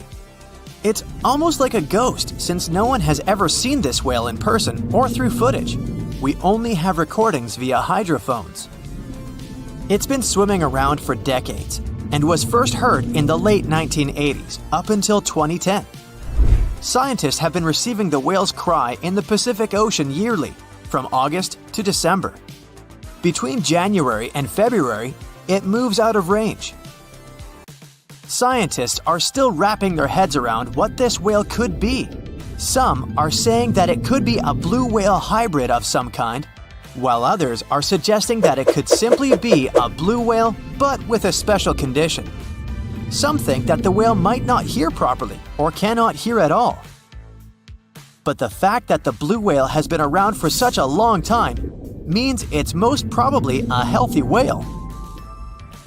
We know that the whale resides somewhere in the North Pacific, but scientists still haven't seen it for the past 30 years. All we've been doing is collecting vocal recordings through its path, calling for another whale to answer. People discovered whale frequencies by accident. The US leadership deployed a bunch of hydrophones across the ocean floor to listen to other incoming submarines. While it may have proven successful for them, it also caught various frequencies from the depths of the oceans. Monstrous sounds. They describe them as deep, rumbling calls. For centuries, legendary creatures were thought to have roamed the deep, dark waters. Krakens, leviathans, and other scary aquatic beasts. Maybe the submarines first thought they were listening to one of the creatures, but the frequencies were later identified as the sound of blue and fin whales. Towards the end of the 1980s, researchers and scientists were granted access to use the hydrophone network specifically for whales. Scientists realized that they could capture the frequencies of almost all whales, and just the 52 Hz stood out. There was so much buzz around this whale that some people decided to make a documentary about it. People have always wondered if this whale would ever find the special one it's always been calling for. An albatross is one of the fastest animals on the planet and can travel far and wide with ease. But this one, named Albert, couldn't find love fast enough. For the last 50 years, scientists believe that Albert has flown the coast of Scotland searching for a mate. Sadly enough, all his potential matches won't be around for another 8,000 miles on the other side of the world. Its natural home isn't the coast of Scotland. So how did it end up there? Some believe that Albert was caught in the middle of a storm and was blown away from the equator in the South Atlantic somewhere in the 1960s. Since then, it's been stuck there with no place to go. Sure, these birds can travel, but not that far away. They'll need help from the right winds to go home. Albert has been looking for a mate for decades now. He has found shelter on a remote rocky outcrop between the Shetland Isles and the Outer Hebrides first, but now he lives in Bempton Cliffs. Scientists have noted that Albert has been wandering the skies of Scotland, knowing that this species of bird have a lifespan of about 70 years. Not all birds flock together. Albert has been trying desperately to make some friends with the other birds in the neighborhood, but with no luck. The albatross is native to the Falkland Islands, which is way off course of Scotland. It most likely won't go back home anytime soon. Lonesome George isn't a name anyone would like to have, but this Pinta Island tortoise from the Galapagos earned the title by literally being the last of its kind. The sad part of Lonesome George's tale is that his species were booming and thriving in the 19th century. Unfortunately, humans got in the way and their numbers dwindled. For a very long time, people thought that this animal was extinct until George was discovered in 1972. It drew a lot of attention from the media and press. They found out that Lonesome George was about 60 years old by then, so they decided to bring him to a zoo. So, for many years in captivity, Lonesome George would not have the freedom or the life he would always want. He was the very last of his species, so the scientists that held him captive only wanted him to mate with other species. But nothing happened. He sadly passed away after 2012, officially the last of its kind. Tuffy was the last of its kind, a Rab's fringe-limbed tree frog. This species used to live freely in the rainforests of Panama, gliding from tree to tree. Just like Lonesome George, they took Tuffy into captivity to protect it from predators and from an infection that wiped out the rest of its kind. He was placed in a botanical garden in Atlanta in a gray shipping container. He passed away in 2016. One of the saddest parts is that Tuffy stopped calling for a mate since it was placed in captivity. Either he knew he was the last of his kind somehow, or that he was in a container. He also never responded to recordings of female frogs of his kind. Maybe he also knew those were fake. He went out strong and became a legend among frog enthusiasts. At the beginning of 1987, only 3 Spix macaws were known to exist in the wild, and by the end of the same year, 2 of them were taken away. In Brazil, the Spix macaw flies freely in the thick Amazon forests. They live mainly in tropical dry forests and chill by the old hollow trees growing along the creek. Their main diet is seeds and nuts whenever they can find them. However, their numbers started to decline until they were no longer spotted. In 1995, a bunch of scientists went on a journey to save the rarest bird at the time.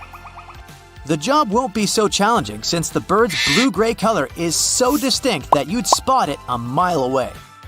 During this time, only 1 parrot was alive in the world near a small town in northeastern Brazil. The parrot was first spotted by a German naturalist, Johann Baptist von Spix, in 1819, which is how the parrot got its name. During that time, there was no record of how many Spix parrots were soaring in the air. But back then, he noted that they were very rare. The parrot was all alone during its years in the wild. It's extremely difficult to spot it and to put a tracker to see its whereabouts.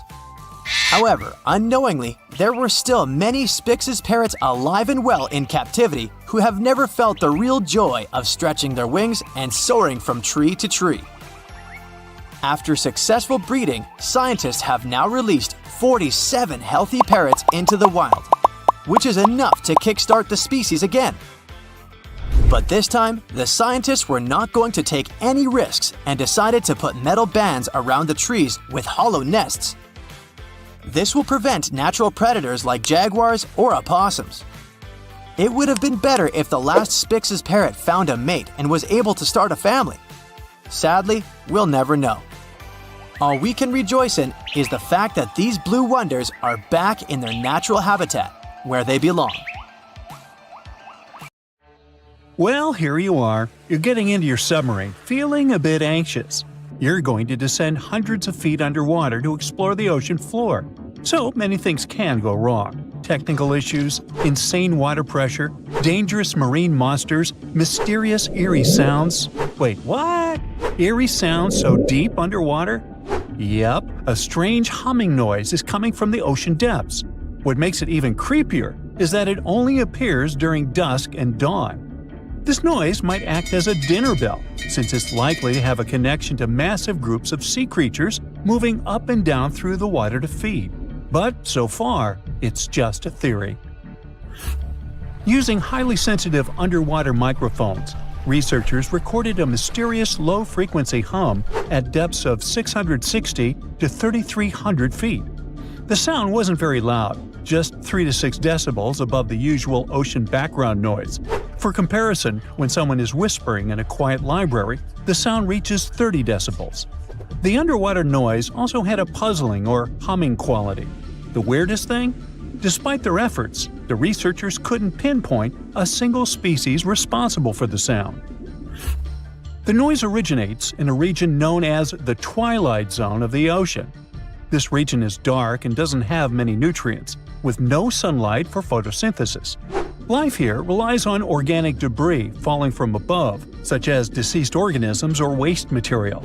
At the same time, while it may sound barren, the twilight zone is far from empty. A 2015 study estimated that up to 90% of the world's fish could live in this zone, including many undiscovered species. Now, back to the mysterious noise. The researchers believe the sound may be linked to the vertical migration of small marine creatures like fish, shrimp, and squid. These animals move upward toward the surface at sunset to feed on plankton and nutrients, using darkness to avoid predators. At sunrise, they return to the depths to hide. This migration, which is one of the largest animal movements on Earth, involves billions of organisms and occurs daily.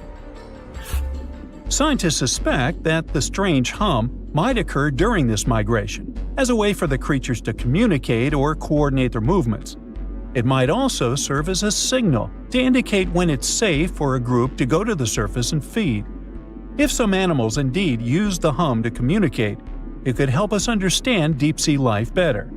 The Twilight Zone has always been considered a quiet environment, but such a discovery hints at complex social behaviors and interactions among its inhabitants. But it's not only the ocean that produces bizarre sounds. Earth is humming non-stop too. Unfortunately, you can't hear this soundtrack. This hum isn't from earthquakes. It's produced by subtle ongoing vibrations in the planet's crust. They're too faint for us to feel and can only be detectable with special equipment. Scientists have long known about this phenomenon called free oscillation and have recorded this persistent hum. Earthquakes are the most noticeable ground movements. According to the U.S. Geological Survey, Earth experiences about 500,000 earthquakes every year. Of those, only 100,000 are strong enough to be felt, and around 100 cause noticeable damage. But in the quieter moments between earthquakes, the planet is still constantly vibrating with smaller, unnoticeable movements. Unlike the sudden jolts of earthquakes, this hum is steady and uniform, and it's a byproduct of microseismic activity. Seismometers, tools used to record ground vibrations, can detect this sound anywhere on land. For years, researchers have been debating the origins of this hum. Some thought it came from ocean waves reaching deep into the seafloor. Others believed it was caused by colliding waves on the ocean's surface. By 2015, scientists had confirmed that both factors contributed to Earth's constant vibration. And although this hum has been recorded on land, now we also have much clearer, more detailed underwater recordings. To study the hum, researchers used spherical seismometers on the seafloor in the Indian Ocean near an island east of Madagascar. Between September 2012 and November 2013, they placed 57 freefall seismometers across a 772 square mile area. These devices are designed to sink into the ocean floor and record even the faintest vibrations. Over the course of the 11-month study, the team filtered out noise from ocean waves and seafloor currents. They got clear, consistent signals of Earth's hum, with peaks at frequencies between 2.9 and 4.5 MHz, far below the range of human hearing, which starts at 20 Hz. The discovery of Earth's hum from the ocean floor is more than just a scientific curiosity. It gives researchers a new way to study how energy moves through the planet's crust and mantle. In any case, the world around us is filled with weird sounds that sometimes remain unexplained. One of the most intriguing examples is the bloop, an incredibly loud underwater sound recorded in 1997 by the U.S. National Oceanic and Atmospheric Administration. The sound lasted about a minute and began as a low rumble, which then increased in frequency. It was so loud that underwater microphones detected it across an astonishing 3,000 miles. Initially, some experts thought it was the call of a massive unknown sea creature. However, NOAA later determined that the source likely had been the calving of icebergs, when giant pieces of Antarctic glaciers had been breaking off and crashing into the sea. The sound, known as Julia, a strange cooing noise, could have been produced by an iceberg scraping along the ocean floor. Another sound, dubbed train, due to its resemblance to the sound of train wheels on a track, likely originated in Antarctica's Ross Sea. Then there is upsweep, a recurring seasonal scratchy noise detected in the Pacific Ocean since 1991. Despite years of research, its exact cause remains unclear. The underwater world also has bizarre sounds that can be described as choirs of fish. Scientists studying marine life off the coast of Port Hedland in Western Australia discovered that many fish species sing in synchronized choruses at dawn and dusk, much like birds. Over 18 months, researchers recorded tons of sounds, including foghorn-like calls from black jewelfish and rhythmic ba-ba-ba sounds from batfish. These fish songs, which often involve repetitive calls that overlap in large groups, are especially important for breeding, feeding, and territorial behavior. Deeper in the ocean, NOAA researchers also explored the sounds of the Challenger Deep, the deepest part of the Mariana Trench. They used a titanium-encased microphone that managed to survive the crushing pressure, over 1,000 times the atmospheric pressure at sea level. Over 23 days, the recorder captured loads of noises, from the haunting songs of whales to the rumble of distant earthquakes. Now, we've already figured out that the ocean is filled with strange sounds, but you can also hear weird noises above ground. One of the most puzzling is the hum, a low-pitched noise reported by people in specific areas, such as Taos, New Mexico, or Bristol, England. The sound is often described as a faint engine-like drone, and its source remains a mystery. Some researchers think it might be a psychological phenomenon, where people focus on subtle background sounds they might otherwise ignore. In any case, no definitive answer has been found yet. Geological formations can sing too. Utah's Rainbow Bridge, a massive 300-foot-high sandstone arch, vibrates like a guitar string when exposed to sounds, distant earthquakes, or waves near Lake Powell. Scientists have studied its frequencies to understand how such vibrations could affect the bridge's stability over time. Interestingly, visitors to the Rainbow Bridge have reported hearing faint humming sounds too. The skies also have their own eerie noises. For centuries, people in polar regions have described faint sizzling, popping, and cracking sounds, accompanying auroras. A Finnish researcher made the first known recordings of these sounds and traced their origin to electrical discharges in the lower atmosphere, about 230 feet above the ground. These charges, caused by magnetic storms fueling auroras, produce faint sounds during calm and clear nights. Other natural phenomena, such as icebergs grinding against the seafloor or volcanic activity on the ocean floor, produce groans, rumbles, and crackling sounds that scientists study to learn about glacial movements and underwater geological activity. I myself produce many unusual sounds and rumbles, but, that's a subject for another video, or my next annual review. Earth has one huge connected global ocean that covers about 71% of the planet's surface. And since it's all water, it could make sense that it's the same height everywhere in the world, right? Strangely, at the Panama Canal, the Pacific Ocean is sitting higher than the Atlantic. And it gets even stranger. In the Indian Ocean, there's a massive gravity low where sea level sits dozens of feet lower than the global average.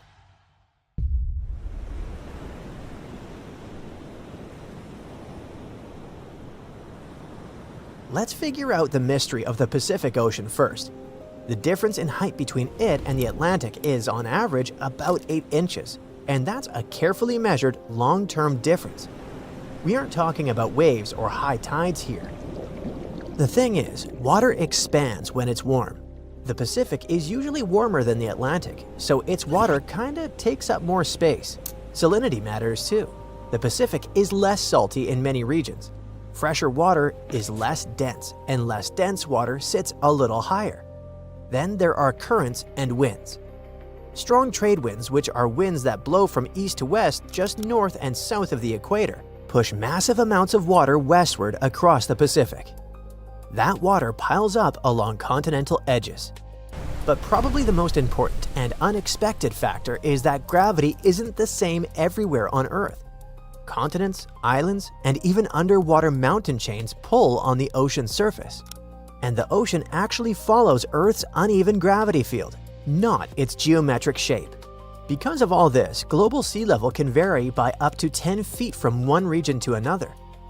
Now imagine how difficult it was to fight gravity and build a canal connecting these two oceans. Engineers had to consider the Pacific-Atlantic height difference while working on the construction of the Panama Canal. Surprisingly, it turned out that it wasn't the main obstacle. There were much bigger problems, but we'll talk about them a bit later. So one day, people looked at Panama and thought, how hard could it be to dig a canal and connect two oceans? Very hard. The surface of Panama is steep, muddy, rainy, and unstable. So instead of digging in a sandbox, building a canal would be carving a trench through a wet, collapsing mountain. Engineers wanted a sea-level canal cut straight across so ships could cruise through without any locks or lifting. But Panama wouldn't cooperate. Every time workers dug into a hillside, the dirt slid right back down. During the rainy season, rivers flooded everything, burying the equipment. Then workers started getting sick constantly. At the time, scientists didn't fully understand that mosquitoes were spreading diseases, so outbreaks were literally wiping out crews. Thousands of people lost their lives. Eventually, the whole project collapsed, both financially and physically. Years later, the US tried again, but this time they decided to take nature into consideration. Instead of digging straight through at sea level, they built a giant water elevator system. It works like this. Ships enter huge chambers and the gates closed. Next, water fills in and the ships get lifted about 85 feet. That's basically the height of an 8-story building. That's where a huge artificial lake is. The ships cruise across that lake, then get lowered back down on the other side. It's like moving ships over a hill using bathtubs the size of skyscrapers. Anyway, what's the deal with Earth's gravity? Forget the idea that our planet is a perfect ball. Imagine it as a lumpy and spinning potato. The middle bulges out a bit because of the planet's rotation. The crust isn't uniform either. The density below the surface changes constantly. Some areas are heavy and dense, others light and floaty. That's what actually shapes gravity across the planet. Now, it's time for the geoid to enter our story. It's the shape the ocean would have if it were shaped only by Earth's gravity and rotation, with no waves, no winds, and no tides. In other words, if it just floated freely across this lumpy potato. Over dense areas, gravity pulls harder, so the water piles up. Over lighter areas, gravity is weaker, and the water sags. For example, there's a weird spot in the Indian Ocean where gravity is actually weaker than normal. And because of that, the sea level there sits more than 328 feet lower than the surrounding ocean. That's like water dipping down the height of a 30-story building. It forms a massive circular depression covering about 1.2 million square miles. It's officially called the Indian Ocean Geoid Low. Scientists first noticed it in 1948 during a gravity survey from a ship and have been puzzled about this phenomenon for years. Why would Earth's gravity be weaker in one patch of ocean? Finally, researchers think they might have figured it out. Deep under that part of the ocean, huge plumes of hot magma may be rising from the mantle, kind of like slow-mo lava blobs pushing upward from thousands of miles below. These upwellings can shift mass inside the planet, and when mass shifts, gravity shifts too. Lean mass underneath means a slightly weaker pull, and the ocean water sinking lower in that spot. To test the idea, researchers ran massive computer simulations. They basically rewound Earth's history back 140 million years to see how the region evolved. And guess what? Their models point to the breakup of an ancient ocean that no longer exists. Apparently, tectonic plates moved and pieces of crust sank deep into the mantle in that region. They likely disturbed the material below, setting off those magma plumes. So this gravity hole isn't a hole in the water. It's a dent in Earth's gravity field, caused by deep, planet-scale plumbing problems that started millions of years ago. The depression is so extreme that it influences ocean currents, sea level readings, and even satellite paths. That's how strong these mantle processes are, even millions of years after all that tectonic drama. The big question now is, will the Indian Ocean Geoid Low ever go away, or is it here to stay? Scientists aren't 100% sure. It all depends on how the masses inside Earth move around over time. Our planet's mantle isn't solid. It's constantly shifting, rising in plumes and sinking in slabs. These slow and deep motions can either keep the gravity low intact for millions of years or eventually smooth it out. Think of it like a giant slow-moving lava lamp under the ocean. Over a few 100 million years, the blob could shift enough to erase the dip, or not.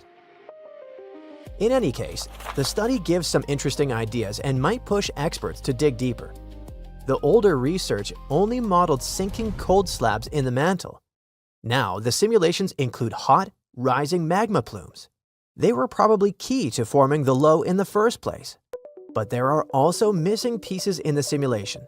For example, the famous Réunion hotspot, a massive mantle plume that erupted around 65 million years ago, forming the Deccan Traps across India. That eruption dumped lava over half of India. It was one of the biggest volcanic events in Earth's history. Without that plume in the simulation, some of the geoid predictions might be off.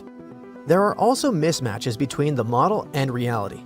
The predicted shape of the Earth's surface doesn't perfectly match actual measurements, especially in the Pacific, Africa, and Eurasia.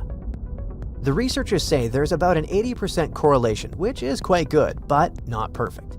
Unfortunately, the simulation can't capture every detail yet. The lead researcher explains why.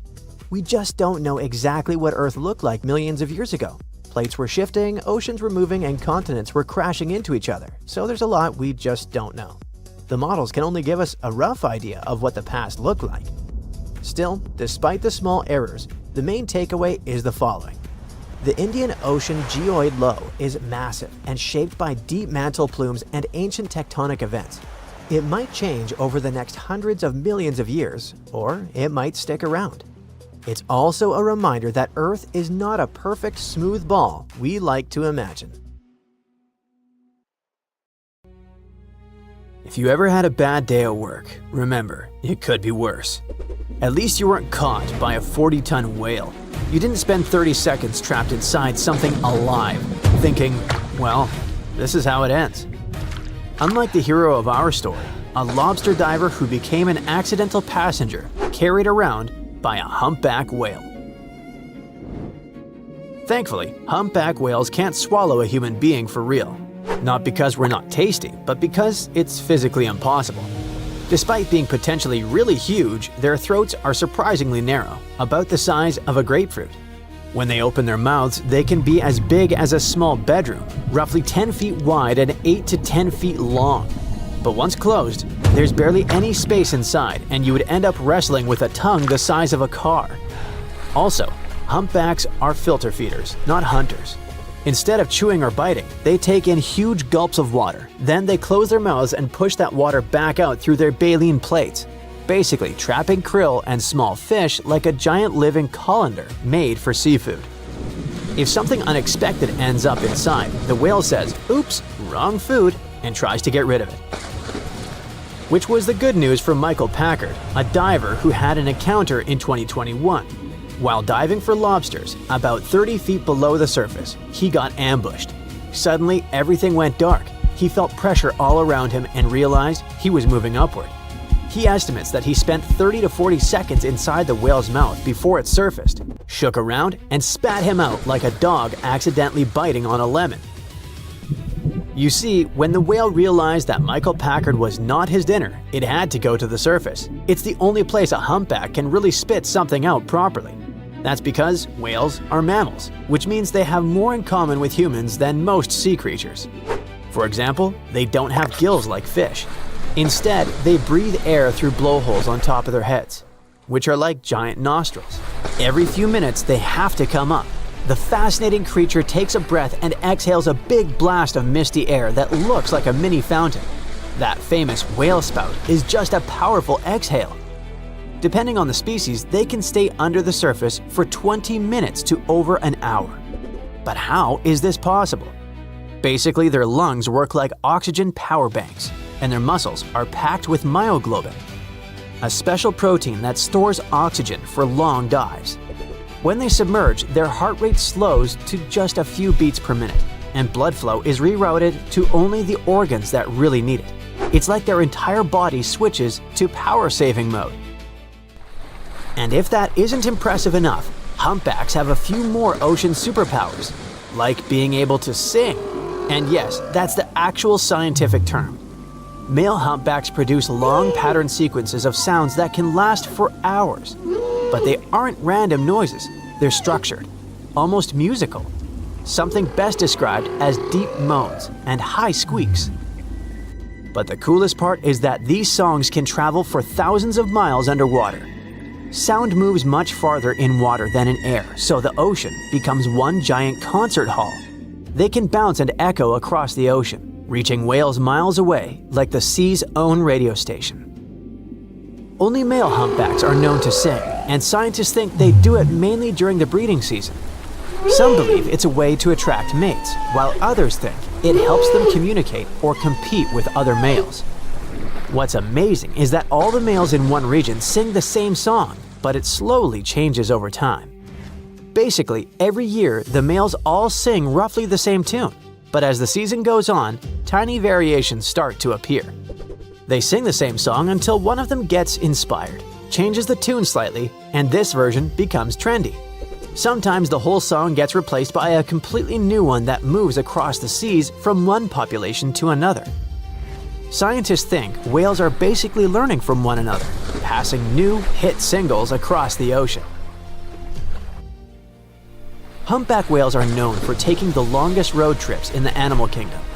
They migrate thousands of miles from cold feeding grounds near the poles to warm waters where they mate and raise calves.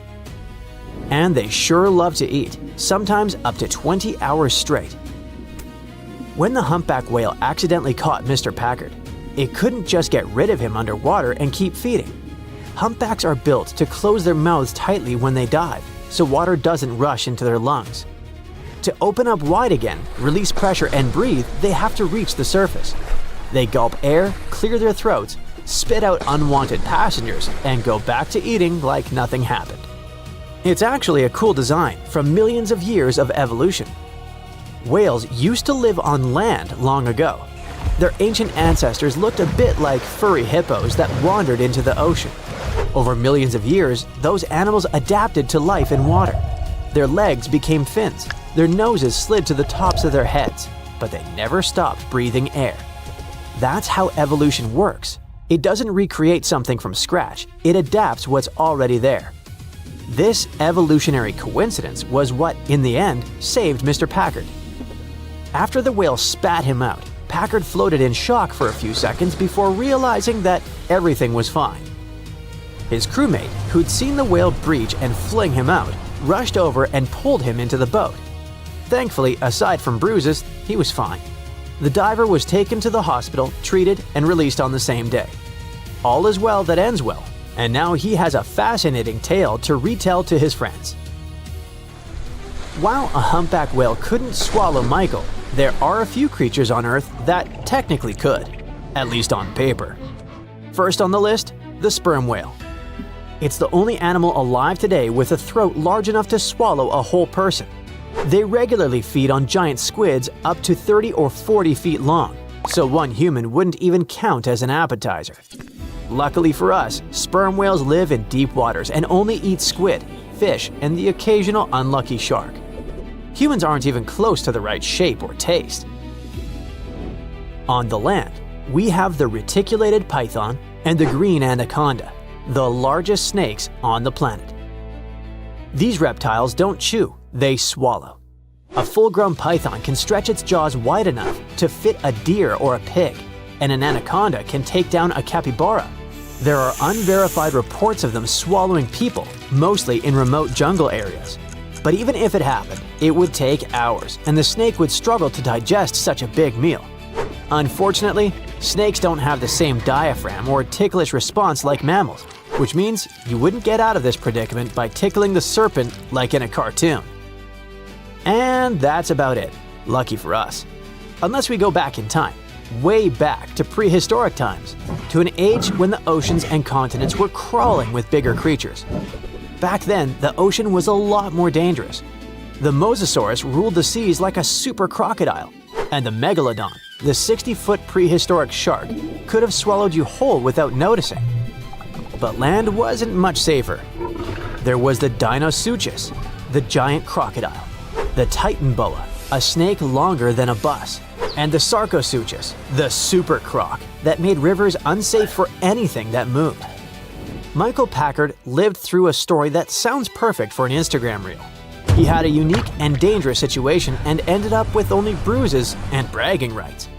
The ocean is full of surprises, but as long as you're not a small fish or a time traveler, you won't end up like Pinocchio, making a campfire inside a large stomach resembling a cave.